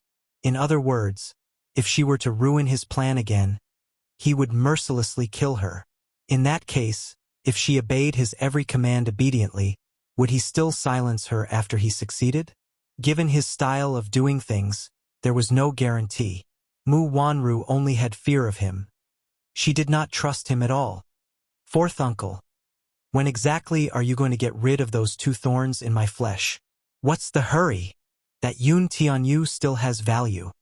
He snorted. "Mu Wanru, do you know that Yun Tianyu isn't such a simple child? Don't belittle him. This child has some weight." "What do you mean? I don't quite understand." Mu Wanru was baffled. "You don't have to understand. I'm only telling you that if you hadn't ruined my plan, things wouldn't be so troublesome now. Yun Tianyu was assassinated, and now, a group of armed men of unknown origin have surrounded his house. It's very difficult for my men to get close." "What? Armed men?" Mu Wanru was shocked and found it hard to believe. It turned out that, after Yu Yu's return, Li Hanlin had sent a few armed men to guard the villa's perimeter in order to ensure the safety of his mother and son. Do not underestimate the armed men mentioned by Mu Lianjue. Mu Lianjue mistook them for militants, but they were, in fact, Mercenary Paradise's top mercenaries. There were 3 major mercenary organizations in the world: the Nipper Army and the Izio Mercenary Group, while Mercenary Paradise was the #1 international mercenary organization under the Hurricane Group. Mercenary Paradise had the world's top combat troops, and their fame spread far and wide, causing people to tremble with fear. Mercenaries were the cruelest war machines. No matter if it was the cold and rugged mountainous areas of Afghanistan, or the mosquito-infested and unbearably hot African rainforests, a strange group of people could be seen everywhere: mercenaries. Mercenaries is a synonym for mercenaries in English. An old Chinese saying, "Generous rewards will attract brave men," is a vivid description of such people. Mercenary Paradise was the world's largest mercenary organization. As a mercenary group that relied on war for a living, it gathered many desperados who valued money more than their lives. Mercenaries were a group of special professional killers. They were hired to carry out all kinds of assassinations, kidnappings, battles, and even coups. Chapter 11:13. Regardless of one's identity, Mercenary Paradise only required one to be a professional. There were all kinds of mercenaries in this place, but they all had one thing in common. They were crazy about war. War was their everything, and they would risk their lives for the sake of profit. To put it simply, as long as someone is willing to pay me, I'll work for them. There's only money in my eyes. There's no distinction between right and wrong, good and evil. I can work for God, but I can also work for Satan. Another adjective would be desperados. Mercenary Paradise had 4 ace leaders: Vermilion Bird, Anjie, Snow Fox, and O Sheng. Snow Fox was good at assassination, Vermilion Bird was good at infiltration, and Anjie and O Sheng were the kings of mercenaries with outstanding leadership skills. Those in this line of work did not have much loyalty to their country, nor did they have the concept of good and evil. They were professional soldiers who would be employed by and fight for any country or nation regardless of the country's interests and all the consequences. The only thing that was enough to move them was money and benefits. How could Mu Lianjue's men be compared to these war machines? With these ace mercenaries guarding the place, Mu Lianjue's men did not even have a chance to take a step forward. Now that things have come to this, we must bring Yun Tianyu back to the Mu family first before we have a chance to act, ordered Mu Lianjue. Given the current situation, only by bringing Yun Tianyu back to the Mu family would they have a chance to act. If Mu Shang were to take action, he could definitely bring Yun Tianyu back. Because with the power he currently held, if he wanted to, he could mobilize a group of troops from the military area at any time. Mu Wanru bit her lower lip and hung up the call. She sucked in a deep breath of cold air. A light was on in the study room. Mu Shang was sitting in front of his desk, looking at the financial report for the new quarter. His wrinkled hands flipped through the pages one by one. With his spectacles on, he skimmed through the report expressionlessly. Knock, knock, knock. Someone knocked on the door cautiously. Who is it? He narrowed his eyes and looked up at the door. Grandpa, it's me, Wanru. Mu Wanru's gentle voice sounded from outside. Can I come in? I have something important to tell you. After pondering for a moment, he put the report aside and called out, Come in! As soon as he finished speaking, Mu Wanru pushed the door open and walked in. She carried a cup of tea to the desk and put it down. She looked down and said casually, Grandfather, I found the child's whereabouts. Oh? The old man, who had thought that it was something important, raised a brow at her question. Child? Yes, I've already found the child's whereabouts in the past few days. Should I bring him back to the Mu residence? She probed as she studied the old man's expression. Mu Shang slammed the table and stood up agitatedly. Where is it? Take me there quickly. Go now. Don't waste a moment. Bring the child back immediately. Now? It's getting late. Can your body take it? The muscles on his face twitched a little because of his excitement. He had a gratified expression on his face, but when he heard her question, he said disapprovingly, You don't need to care so much. Make the arrangements now and bring some men to bring the child back. Chapter 11:14. At this time, it was already late at night. Several black cars sped through Shangti Walk's entrance and stopped in front of the garden bungalow. Mu Shang sat in the car, leaning on his walking stick. His heart was in turmoil as he looked out of the window. 7 years ago, when Xiao Chen was born, he was ecstatic. As the head of the Mu family, it was gratifying to see the continuation of the bloodline. Now, however, he learned that that woman had given birth to 2 children for the Mu family and had secretly hidden one of them. Mu Shang was livid. What was that woman's motive? She actually hid a child. Could it be that, as Mu Wanru had said, she wanted to become a phoenix by relying on her child's status? He really doesn't know what kind of status he has. Thinking of this, he could not calm down. However, when he learned that the child was about to be returned to the family, his expression softened a little. He looked at the 2 bodyguards in black and gave them a signal with his eyes. Then, he said in a low voice, Be careful. Don't hurt the child. The bodyguards in suits alighted from the car. Just as they were about to reach the door, they heard a cold shout from the darkness. Who is it? Before they could recover from their shock, they saw several armed mercenaries appear out of nowhere and guard the door, not allowing them to get close. The bodyguards were stunned at first and then bellowed, Who are you? The mercenaries did not speak and only sized them up coldly. Get out of the way. The mercenaries stood still and did not move an inch. The bodyguards looked at each other and decided to barge in. Just as they lifted their feet, a black shadow suddenly flashed in front of them, rushed into the crowd, and pulled out a sharp dagger from his waist. Only a few painful cries could be heard, and in just a few seconds they fell to the ground one after another. The tendons in their arms and legs were cut. The black figure paused and slowly straightened up. He sheathed the dagger and a cold face was exposed under the moonlight. His eyes were bloodshot and murderous. Even Mu Shang, who was sitting in the car, could feel a biting chill in his heart. It was biting cold. This person's skills were outstanding, and his moves were fast, accurate, and ruthless. In just 5 seconds, he actually broke the tendons of the bodyguards he sent out. His fighting strength was enough to strike fear into the hearts of others. Who are these people? The old man had never seen such terrifying combat power. In the entire military region, only the special forces had such a terrifying combat level. What was going on? Grandpa, what should we do now? Mu Wanru asked in trepidation. It turned out that it was just as Mu Lianjue had said. A group of unknown armed forces had surrounded Yun Shirshi's house, preventing anyone from getting close. Mu Wanru suddenly felt a chill in her heart. Mu Sheng, on the other hand, was baffled. What were the identities of these people with such powerful skills? Mu Wanru suddenly said, "Are these people sent by Yejie to protect Yun Shirshir and her son?" "Humph, this brat was always doing stupid things. I think his wings have hardened. He's actually bewitched by a dirty woman." Mu Sheng banged his cane on the floor in anger. Anger rose from his heart. "Grandpa, what should we do now? I think these people are very skilled. They're not simple." He snorted. "No hurry." Chapter 11:15. The Mu family's business was huge, and its influence spread far and wide.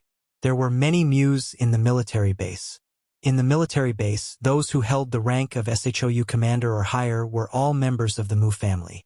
Not to mention Mu Yaja's second uncle, Mu Linfeng, was the highest-ranking commander of the military base in the capital. The Mus were inextricably linked to the military base. Hence, with just a call from Mu Sheng, in less than an hour, 8 to 9 armored anti-riot vehicles were parked at the entrance of Shanti Walk. Once there was a special operation in the military base, even the police would have to open the way for these bigwigs. In this country, the hidden hierarchy system was still very clear. Hence, the reason why the Mus had been standing tall for so many years was because they had the absolute right to speak in the field of supreme power. Closely following behind the anti-riot vehicles was the military base's military officer, Senior Colonel Song Yi. Although he was not a member of the Mus, he was the nephew of the capital's mayor, Song Zhanghua. His wife was from a side branch of the Mus, Mu Yaja's niece, Mu Kuei. Once he heard Grandpa Mu's instructions, Song Yi gave him face and mobilized all the soldiers from the special forces. Each of them was strong and fit, and they were the country's top war machines. 8 armed explosion-proof vehicles, carrying more than 30 regular army troops, majestically surrounded the entrance of the huge villa garden, so that not even a drop of water could trickle through. These 30 soldiers were not to be underestimated. One must know that the special forces were the country's official military base. They were the vanguard of the military base and were responsible for special missions. Hence, each soldier was very strong. If one had to compare the special forces with the mercenaries, it would be difficult to see who was better. These 30-plus soldiers were equivalent to a company of soldiers. Hence, when Song Yi arrived with the 30 soldiers, the situation was completely under their control. Yun Tianyu stood in front of the window and looked at the black mass of special forces outside. His face turned ghastly pale. He didn't know what the purpose of these people was, nor did he know who these special forces soldiers were under whose orders, or who sent them here. However, he knew very well that the odds were against him tonight. Yun Shirshir, who was holding Yu, was also stunned by the scene outside the window. She didn't know who had sent the special forces outside the door, but the situation in front of her was so shocking that she was stunned and couldn't come back to her senses for a while. Mu Sheng sat in the car. Since his legs were inconvenient, he did not alight. Thus, Mu Wanru and Song Yi led their men and broke into the house. The sound of them breaking into the house alerted Yun Shirshir. Alas, what kind of combat skills did the special forces have? They surrounded the huge villa tightly. Even if she had wings, she could forget about escaping. The special forces broke in first and surrounded Yun Shirshir and Yu in the middle. Mu Wanru and Song Yi walked in and scanned the house. They saw Yun Shirshir, who was holding Yu tightly in her arms. At first, Yun Shirshir tried to resist when she saw the soldiers barging in. How could she resist these valiant state machines, though?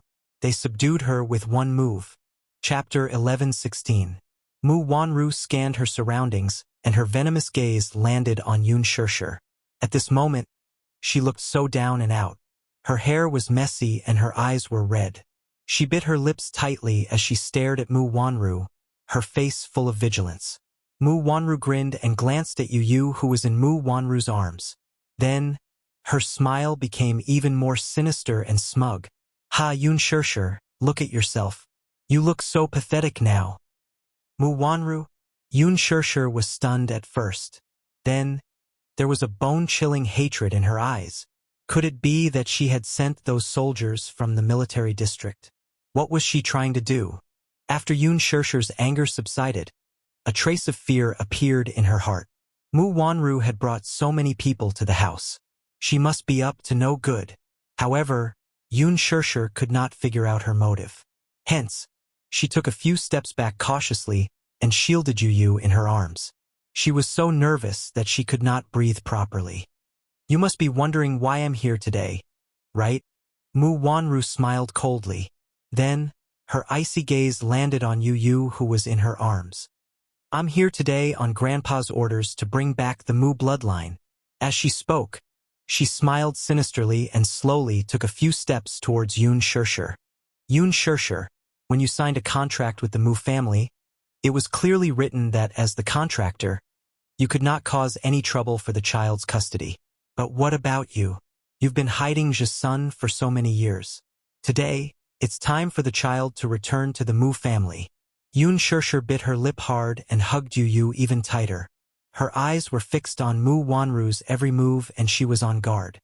"You can't take him away," Yun Shirshir said in a low voice. "He's my son. You can't take him away." It was not that she did not want Yu Yu to return to the Mu family. Instead, she was worried that if Yu Yu returned to the Mu family, Mu Wanru would have bad intentions. She felt uneasy. "Hee, you don't want to?" Mu Wanru laughed sinisterly and walked in front of her. She grabbed her arm and revealed her snow-white teeth. "Yun Shirshir, I think you're really despicable. Back then, you were the one who signed the contract and you were the one who confirmed the terms on it. There were no objections. Now that you're not willing to hand over the child, I can't help but suspect that you have ulterior motives. Don't tell me." She was delusional in thinking that she could rely on her son to rise in status and become a phoenix, right? "I think you're really ambitious." "Shut up. Do you think I'm like you?" Yun Shirshir retorted coldly. "You're the one who's ambitious, aren't you?" Mu Wanru's gaze turned sharp. "You, shut up. Yu Yu is my son. I have custody of him. I'll never hand him over to you, not even if I die." Yun Shirshir shielded Yu Yu behind her. She stuck out her chest and faced Mu Wanru directly. Mu Wanru also glared at her fiercely.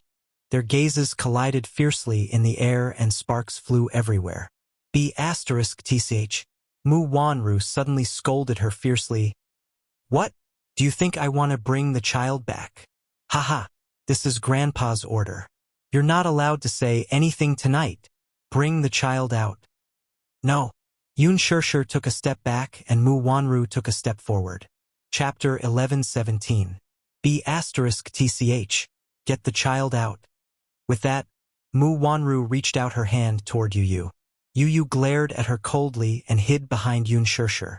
Yun Shirshir said angrily, "Mu Wanru, why should I hand my child over to you? Don't go near Yu Yu. Keep your dirty hands away from him." "What a wretch. You B***tch, your child will also be a wretch. You're shameless to acknowledge a thief as your mother." Yun Shirshir's gaze turned frosty as she raised her hand to slap the other's face. Smack! The sound was crisp and clear. Mu Wanru was caught off guard. She was slapped so hard that her entire face was turned to one side. Mu Wanru turned around in a daze and looked at her in disbelief. "You slapped me?" Yun Shirshir bit her lower lip hard, but her face was full of hatred. She hated Mu Wanru from the bottom of her heart. She had taken away so many things from her, and now, even Yu Yu was going to be taken away from her. Unforgivable. "You're the shameless B***tch, aren't you?" Yun Shirshir could not calm herself down. She suddenly said coldly, "If Yu Yu returns to the Mu family, then he'll really acknowledge a thief as his mother." Her words were vague. The bystanders were baffled by his words, but Mu Wanru could read between the lines. His words seemed to have accurately hit her where she felt the most guilty. She bellowed, "Shut up! You're hiding the Mu family's child. Yet you still dare to flaunt your prowess in front of me." The asterisk starred. "Crazy woman. You're not allowed to scold my mommy. You're the B asterisk starred." Yun Tianyu was livid. He opened his arms wide and stood in front of Yun Shirshir. His eyes were full of hatred and anger. His heart was filled with anger and hatred.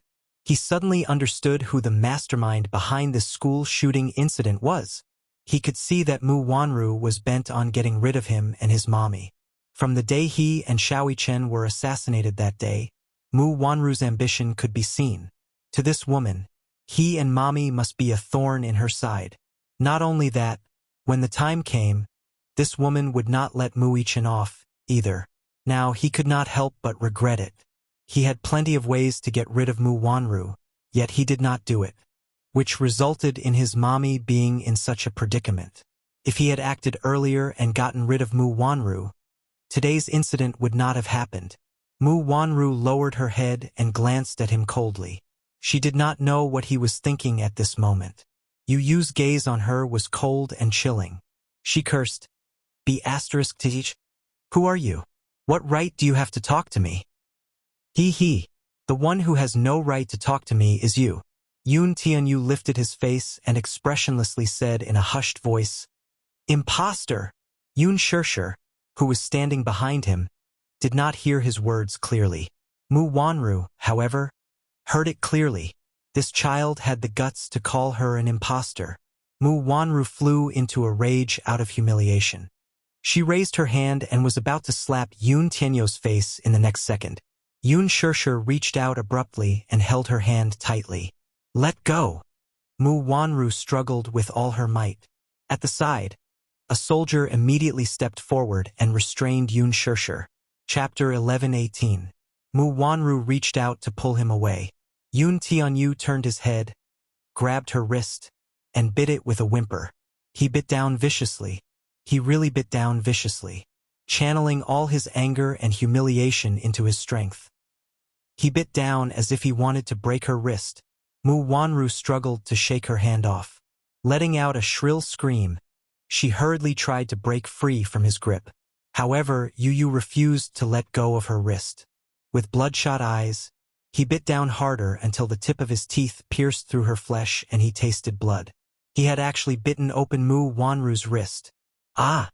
Mu Wanru screamed even more wretchedly and almost jumped up. Yun Shirshir was angry and anxious. Seeing that the soldiers were about to step forward, she rushed forward to carry Yu Yu back. Yu Yu still refused to let go. "Yu Yu, be good. Don't bite anymore. Her hand is dirty. Let go. Be good." With Yun Shirshir's words, Yu Yu obediently let go. He turned his face away and spat out a mouthful of blood. Raising his hand, he wiped the blood from the corner of his lips with his fingertips. Lowering his eyebrows, he could not help feeling nauseous. Hence, he took out a wet wipe and wiped the blood from the corner of his lips. When he looked again, he saw that Mu Wanru's wrist was bleeding profusely. She raised her hand and looked at the wound. The bite was so deep that the flesh had split open. Mu Wanru could not help cursing. "What a sharp-tongued little thing! How uncultured!" As she spoke, she gave the order, "Men, take this child away." Just as Mu Wanru finished speaking, a few Special Forces soldiers behind her took action. 3 Special Forces soldiers walked up to Yun Shirshir. One of them held her down with one hand while the other carried the boy in his arms. Yun Tianyu did not even have time to struggle before he was caught in her arms. Earlier, Mu Shang had repeatedly emphasized that the children were not to be hurt. Hence, even though these people were a little rough with Yun Shirshir, they were very gentle with Yu Yu. Even though Yu Yu struggled in their arms, kicking and hitting him, they were, after all, trained in the Special Forces. No matter how much trouble he made, they did not move an inch. Yun Shirshir was furious. She struggled to go forward and snatch Yu Yu back. Mu Wanru took the lead and strode forward. She pushed Yun Shirshir to the ground and gave her a tight slap. Yun Shirshi's hands were restrained by the soldiers, and she couldn't struggle at all. She was slapped by Mu Wanru. "Mommy!" Yu Yu's heart skipped a beat when he saw this scene. He screamed at the top of his lungs as tears rolled down his cheeks uncontrollably. He then shouted angrily, "Don't bully my mommy! Don't bully my mommy! If not, I won't let you off! I won't let you off!" Yu Yu struggled with all his might, but he was so weak. He was only a 7-year-old child. How much strength could he have? He was not like Xiaoyi Chen, who had received special training from a young age. He was so weak that no matter how he struggled, he was unable to withstand a single blow from the Special Forces soldiers. Mu Wanru cast a sidelong glance at Yu Yu and snorted. "You're overestimating yourself. You're still trying to struggle at this point." Mu Wanru was pleased with herself. She grabbed Yun Shirshir's neck with such force that Yun Shirshir felt suffocated. All the blood in her body rushed to the top of her head, and her face turned red. Chapter 11:19. Mu Wanru pinched Yun Shirshir so hard that, in just a few seconds, she felt her consciousness fading away as if she were on the verge of suffocating. Immediately after, she heard Yu Yu's desperate scream. "Don't! Let go of my mommy! Let go! Let go of her! You're not allowed to touch my mommy! If anything happens to my mommy, I'll make sure all of you are buried with her." Yun Tianyu tried to break free several times, but just as he landed on the ground, he was pulled back with one hand. He was too weak. There was no way he could compete with the well-trained soldiers. Mu Wanru was determined to kill Yun Shirshir, so she did not hesitate to use her strength. Suddenly, a shout came from the door. "Stop!" Startled, Mu Wanru subconsciously let go of her hand. Yun Shirshir collapsed to the ground and coughed violently as she clutched her throat, which was about to be broken. Yun Tianyu gritted his teeth and clenched his fists tightly. His whole body trembled uncontrollably. He was in a state of extreme fear and hatred. Fear. He was worried that Mu Wanru would be ruthless and hurt his mommy. He hated that he was so weak that he could not protect his mommy. Anger. He hated Mu Wanru's ruthless methods. At this moment, his heart seemed to be swallowed by a layer of boundless darkness. A bloody thought suddenly popped up in his mind. If he had the chance, he would definitely tear Mu Wanru into pieces. Even he was taken aback by this sudden thought. However, at this moment, hatred had taken over his heart. Mu Shang, who was standing at the door, saw this scene the moment he entered. He could not help but stop her. "Wanru, don't blow this matter up. I'm here to take the child away." "Grandpa."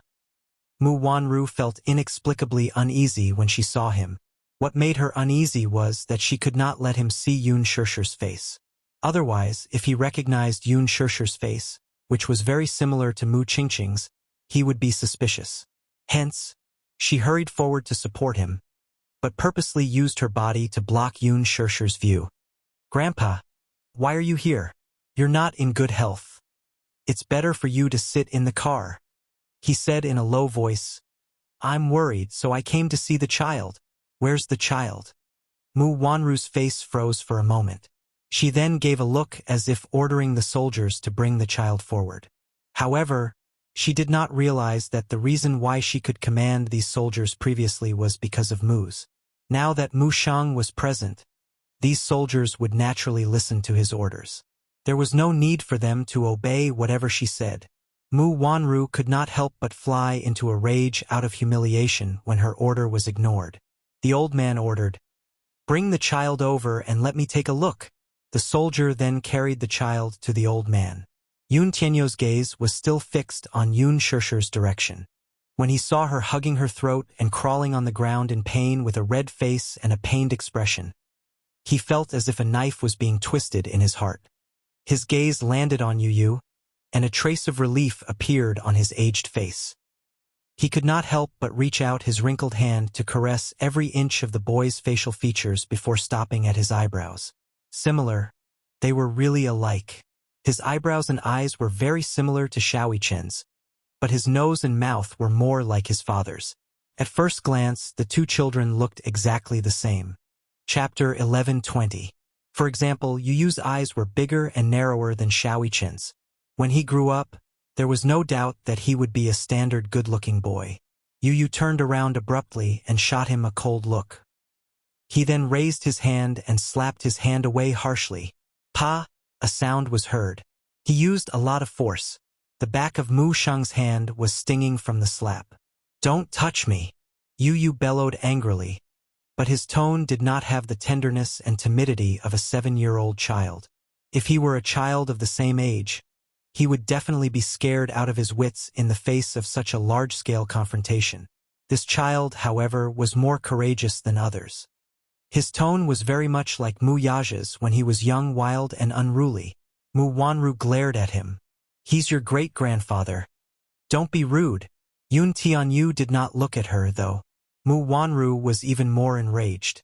This child's arrogance really made her angry and resentful. Mu Shang was not angry. Instead, he laughed. He. This child is more courageous than others. He's quite like his father. Not bad. Mu Wanru could not help saying, Grandpa, don't spoil him. This child is too arrogant. We must teach him well when we get back. If not, people will think that the Mu family is lacking in education and that this child is so ill-mannered. Mu Shang disapproved of this and looked at her reproachfully. Wanru, don't say that. I think this child is quite good. He's not like other children who are timid. Newborn calves aren't afraid of tigers. He's quite courageous. Mu Wanru opened her mouth, wanting to say something, but hesitated. What's your name? Mu Shang was naturally elated to see the child. He could not help but ask with a smile, teasing him just like how he teased Xiaoyi Chen. Yu ignored him, though. He could not help laughing. This child has some character. Put me down, Yu said coldly. Mu Wanru was about to stop them when Mu Shang ordered, Put him down. Don't hurt the child. Hence, the man put Yu down. Yu struggled free from the man's grip and ran towards Yun Shirshir like a madwoman. Yun Shirshir had just caught her breath when Yu threw herself into her arms, trembling. Mommy. The scene just now had made him tremble with fear. For a moment, he even thought that he was going to lose her. Seeing that she was safe and sound, Yu still had some lingering fear and hugged Yun Shirshir tightly. Mommy. The helpless and heart-wrenching cries over and over again brought back some of her consciousness. Yun Shirshir subconsciously hugged him tightly. Seeing this, Mu Shang frowned with displeasure and walked toward Yun Shirshir. Mu Wanru stopped him immediately. Grandpa, don't go over. I'm afraid that she'll hurt you. Wanru. Grandpa, I'll go get the child back. With that, Mu Wanru walked toward Yun Shirshir. Yun Shirshir, I'm warning you for the last time. Don't refuse a toast only to be forced to drink a forfeit. Call the child out right now, and I'll let bygones be bygones for violating the contract. If you don't listen, don't blame me for being merciless. Yun Shirshir's throat was in so much pain that she could not make a sound. She could only hug Yu tighter. She lifted her eyes with difficulty, only to see Mu Shang standing at the door. Her heart skipped a beat. Mu Shang. She had seen him in a financial magazine before. Chapter 11:21. She heard that he was the head of the Mu family with the highest authority. That's right. The executioner her mother spoke of. Yun Shirshir's heart wavered all of a sudden. She had always regarded the Mu family as a tiger's den. Hence, even after knowing the truth of her identity, she had never once thought of returning to the Mu family. Now, however, she wanted to acknowledge him. She had made up her mind to expose Mu Wanru's identity today. Otherwise, there would be no more chances. This way, she would be able to protect herself and Yu. As she thought of this, she gritted her teeth. Carrying Yu in her arms, she struggled to support her body and walked toward Mu Shang. Mu Wanru's expression changed when she saw this. She was very sensitive and not stupid. When she saw Yun Shirshir walking toward Mu Shang, she guessed at once that the latter wanted to reunite with him. No, she must not let her have her way. Mu Wanru rushed over, grabbed her clothes and pushed her away. You're not allowed to come near. Yun Shirshir ignored her. Her eyes were fixed on Mu Shang from beginning to end. A hoarse and broken voice escaped from her throat. Grandpa. She wanted to acknowledge him. She had decided to acknowledge him back to the Mu family. She did not want any identity. She only wanted to expose Mu Wanru. She wanted this imposter to disappear from her sight completely. At least, she would not hurt her again and again. Mu Wanru had pinched her too hard earlier, so her voice was broken and hoarse now. Mu Shang squinted his eyes. He could not quite hear what she was saying. This woman's hair was messy and her clothes were tattered. Disgust flashed across his eyes. In his heart, Yun Shirshir left him the impression of a shrewd and scheming woman.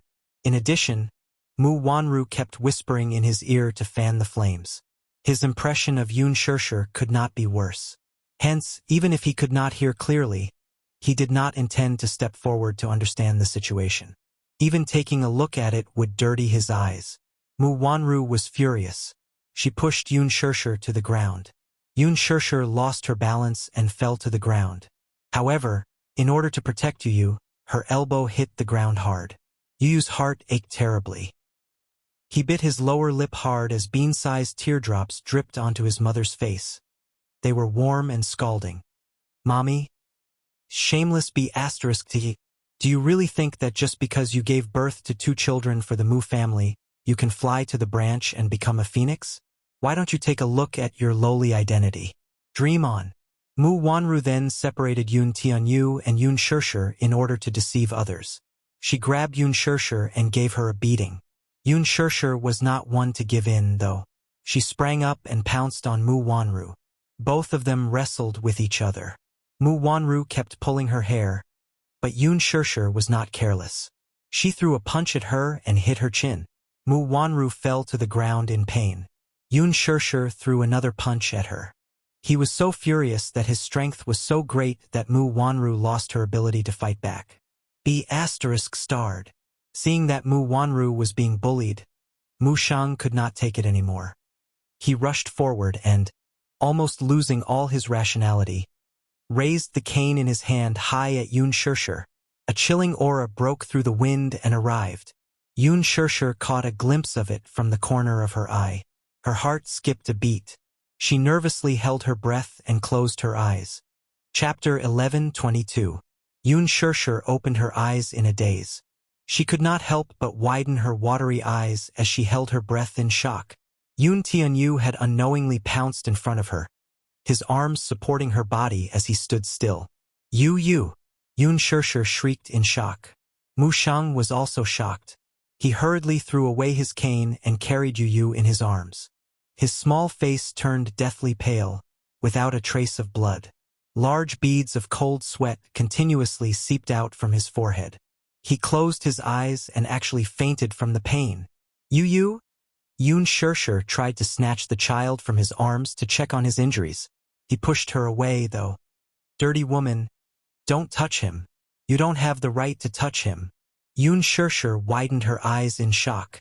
She still wanted to go forward without regard for her safety, but she was stopped by a soldier at the side. "Let's go." Worried about Yu's injuries, the old man hurriedly left with his men. Yun Shirshir struggled behind him, but she could not resist at all.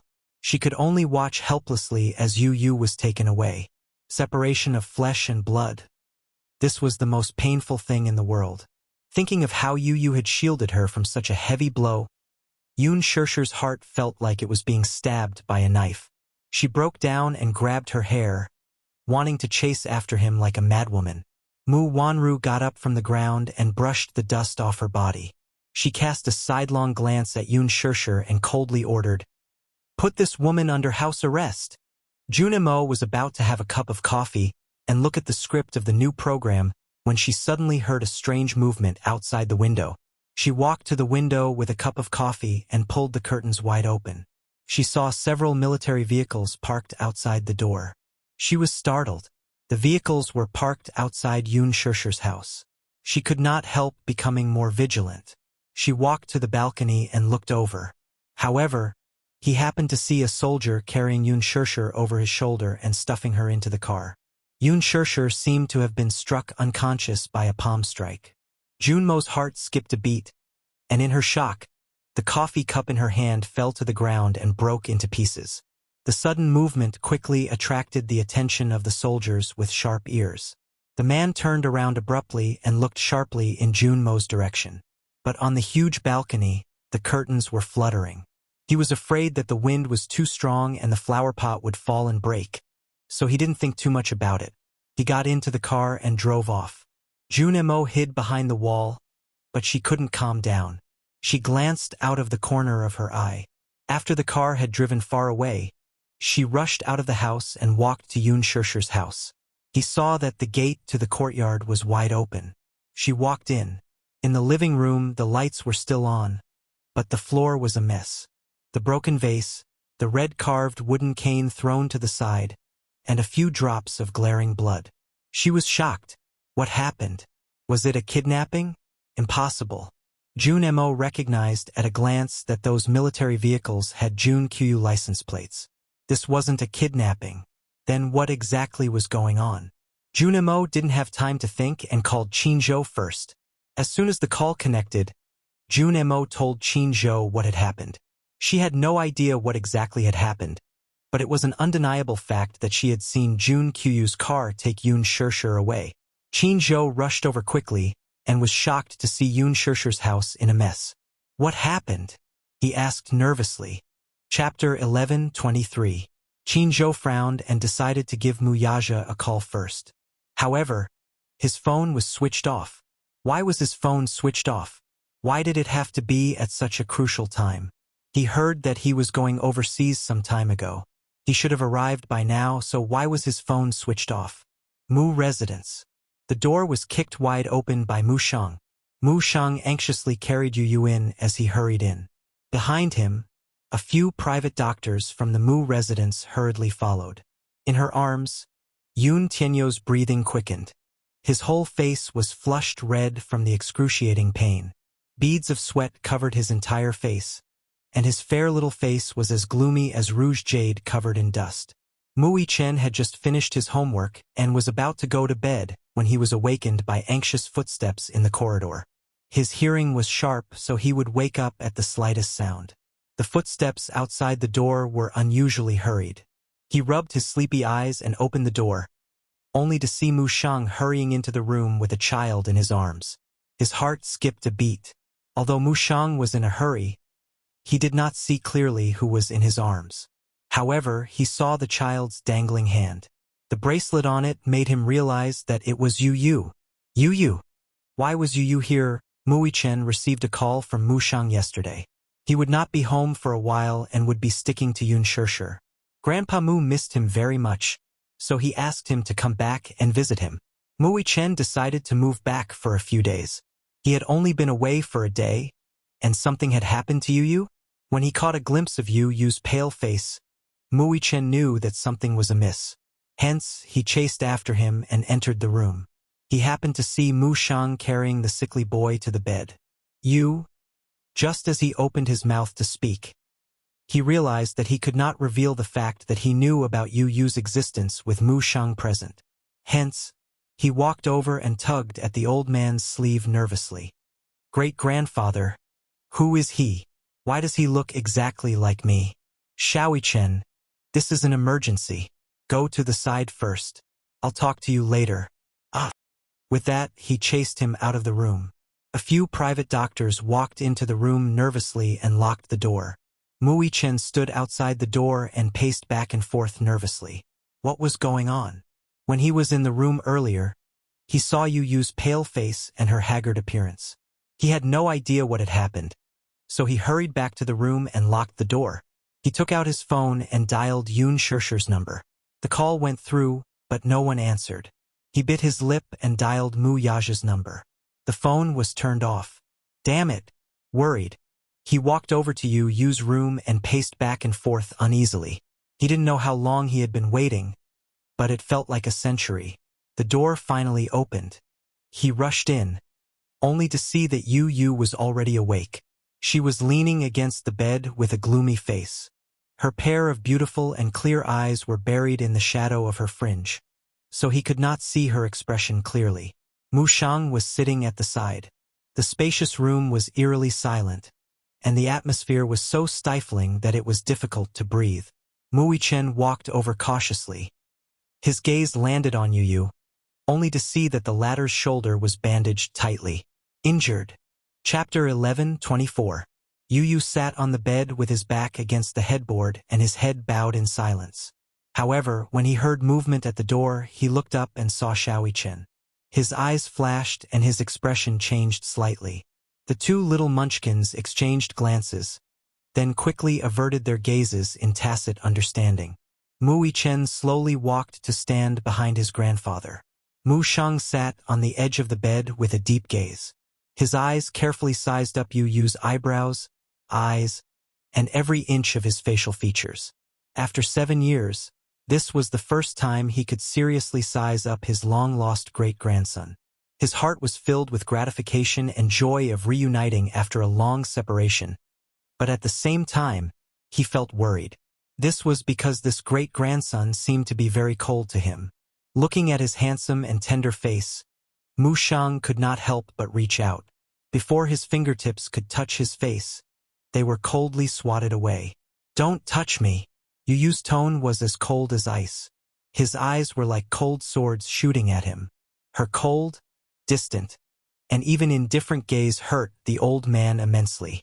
After 7 years, they were supposed to be family, but now they were more like enemies meeting. Mu Shang could not help but feel a stabbing pain in his heart. However, he quickly calmed his emotions.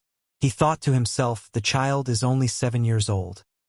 He has always been with his mother, so it's natural for him to be unfamiliar and guarded against a sudden relative.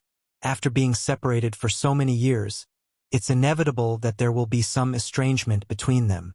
Moreover, he did not know how that woman usually educated the child. The child seemed to have a lot of hatred for him. Perhaps Yun Shishir was deliberately guiding him. In his eyes, this woman harbored evil intentions and secretly hid the Mu bloodline. She must be thinking of marrying into a rich family because of her son.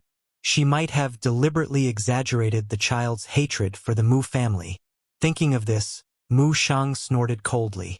His hatred for Yun Shishir reached its peak.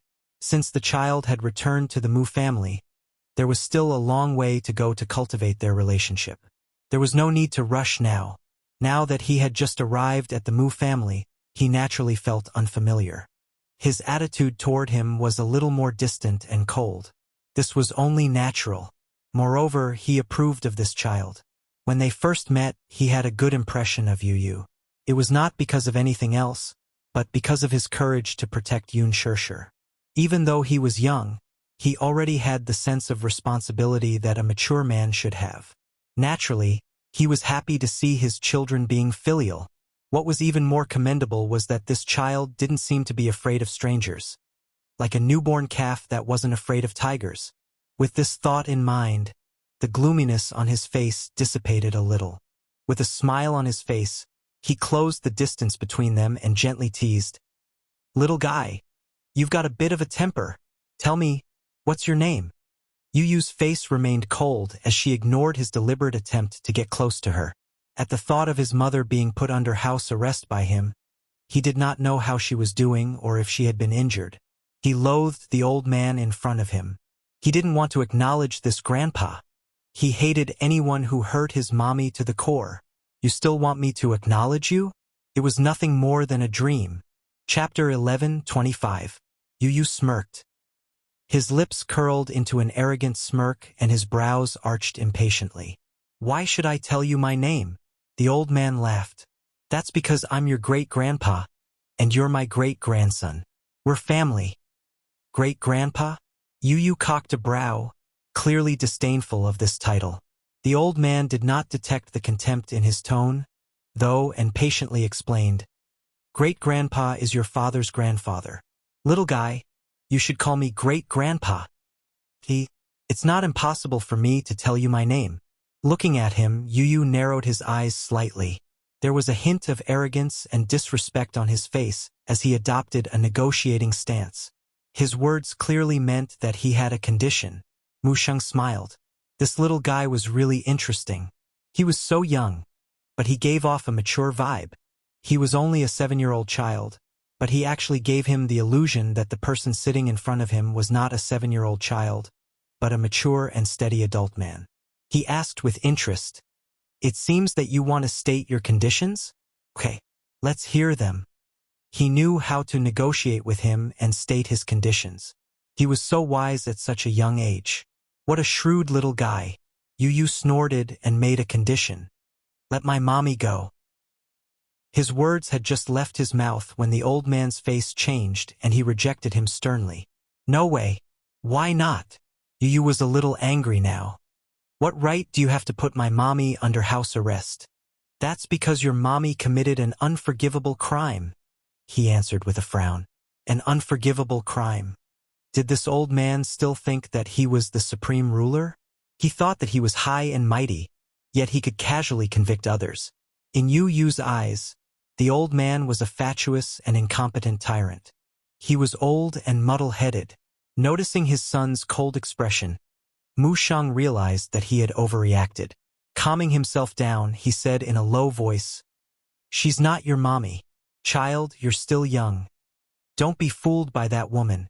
You are the blood of the Mu family. She was the one who kidnapped you and kept you by her side for so many years.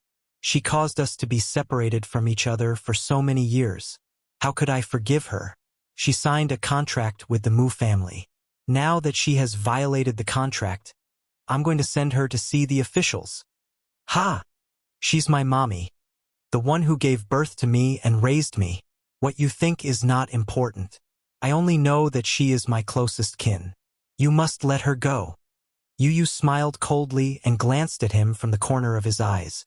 His lips curled into a playful smile as he said faintly, "Grandpa, you can't be so foolish, not being able to distinguish right from wrong, black from white." Mu Sheng was taken aback. Yu suddenly said in a deep voice, "I called you old grandpa because of my daddy and also to give you some face. Still, I have my bottom line. If you cross it, I swear." His words trailed off. Yu raised his eyes to look at him. The coldness in his eyes intensified to a frightening extent. He did not finish his words, though. He only swore in his heart that if anything happened to his mommy, he would not forgive him. The old man found it strange and could not help probing further. "What are you swearing?" "I swear that I'll make you regret it." Chapter 11:26. Sometimes children were more daring. Could be said that newborn calves were not afraid of tigers. However, for this child to say such words, it was a little too arrogant. No matter what, he was still his elder. Even if he was in the wrong, it was not his place to point him out. It was not that he could not make a joke about an elder as it was harmless, but his attitude should at least be more respectful. After all, he was his elder. Given their seniority, it was only appropriate for them to show a bit of the dignity of an elder. This child actually dared to threaten him.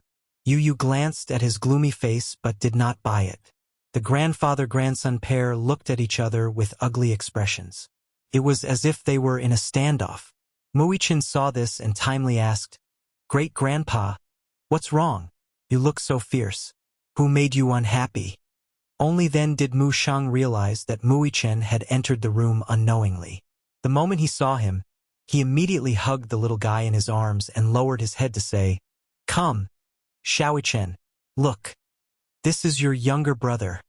Muichin rolled his eyes inwardly. He knew that this was his younger brother.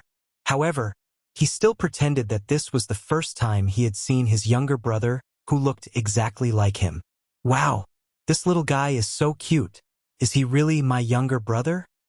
"Yes." Mu Sheng nodded. Because of Mu Yichen's clown antics, his expression finally eased a little. "Your younger brother was abducted by a bad woman.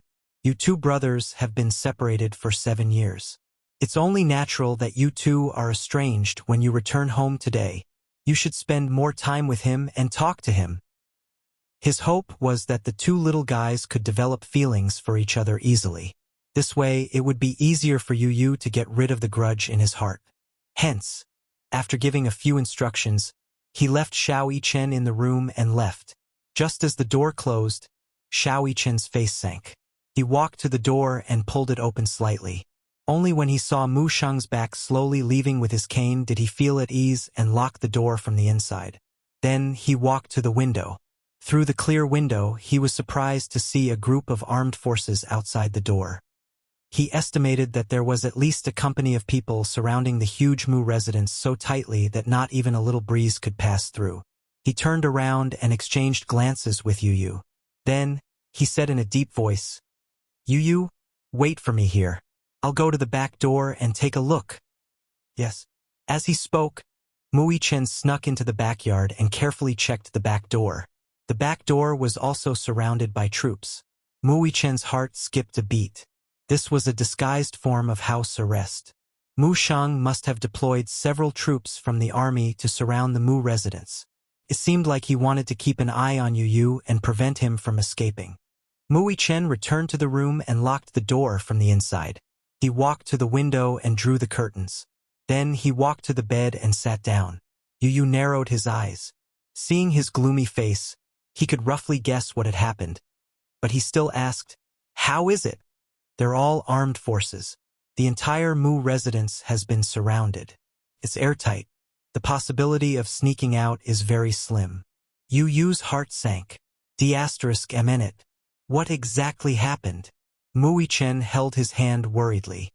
Where's Mommy? Mommy is under house arrest, Yu said anxiously. Chapter 11:27. Now that his mother was in Mu Wanru's hands and her whereabouts were unknown, every second made him restless. I should have gotten rid of this woman long ago. D***MN. It's my negligence. Yu's heart burned with anxiety at the thought that his mother's life was in danger because of his negligence. Mu Chen was stunned when he heard about the incident from Yu. He did not expect so many things to happen in the 2 days that he was away. Earlier, he had read about the school shooting incident from the news, but he did not expect that the so-called shooting incident was not as simple as it seemed. It was an assassination. Yu said in a low voice, Our main goal now is to cover my escape from here. Mu Chen furrowed his brows. That's a little difficult. The Mu residence is now full of spies. Outside the house, there will be sentries. Mu Shang has deployed a few troops from the army. The only place not under surveillance is this house. Yu looked up and met his gaze. He frowned anxiously. For the first time in his life, he felt so powerless and useless. Suddenly, a white light flashed across his mind. He raised his head abruptly and stared fixedly at Mu Chen's face. He suddenly thought of something. I've got it. Mu Chen raised a brow. What do you mean? I've got an idea, but I need you to cooperate with me. Are you sure? Mu Chen was worried and could not help reminding him again. Yu, the Mu residence is full of spies now. If you take a step out of this house, you'll be captured immediately. You're like a prisoner now. You can't go anywhere. Yu gave him a meaningful smile. Then, as long as I don't leave this house, won't I be safe? Ha! Mu Chen was a little stunned and mumbled. I don't understand what you mean. It's so profound. Yu snorted. You're too stupid. Mu Chen pursed his lips in anger as his brows sank. Yu suddenly hooked his finger at him mysteriously. Come here. Xiao Chen leaned over. Yu leaned in close to his ear and told him about his plan. Mu Chen's face revealed a look of realization as he listened. Why didn't I think of this? As soon as he finished speaking, he suddenly frowned worriedly. But your shoulder is injured. Is it okay to do this? Yu, however, replied in a nonchalant tone. Don't worry. It's just a small injury. Right now, Mommy's safety was the most urgent matter. His small injury was nothing to worry about. Yu's plan. The mercenary group sent by the Hurricane Group would arrive in the capital tomorrow night. Before that, he had to leave the Mu residence and make other plans. Mu Chen pondered for a moment and nodded. Okay. Night fell, and the cold rain enveloped the bustling city. In an underground private warehouse in the suburbs, the streets were quiet and only the sound of the heavy rain could be heard. In the dark underground prison, there was a strong smell of blood. The moonlight shone in through the narrow iron window. In the dim light, a woman covered in injuries was lying quietly against the wall. His thick black hair draped messily over his shoulders, covering half of his delicate and pretty face.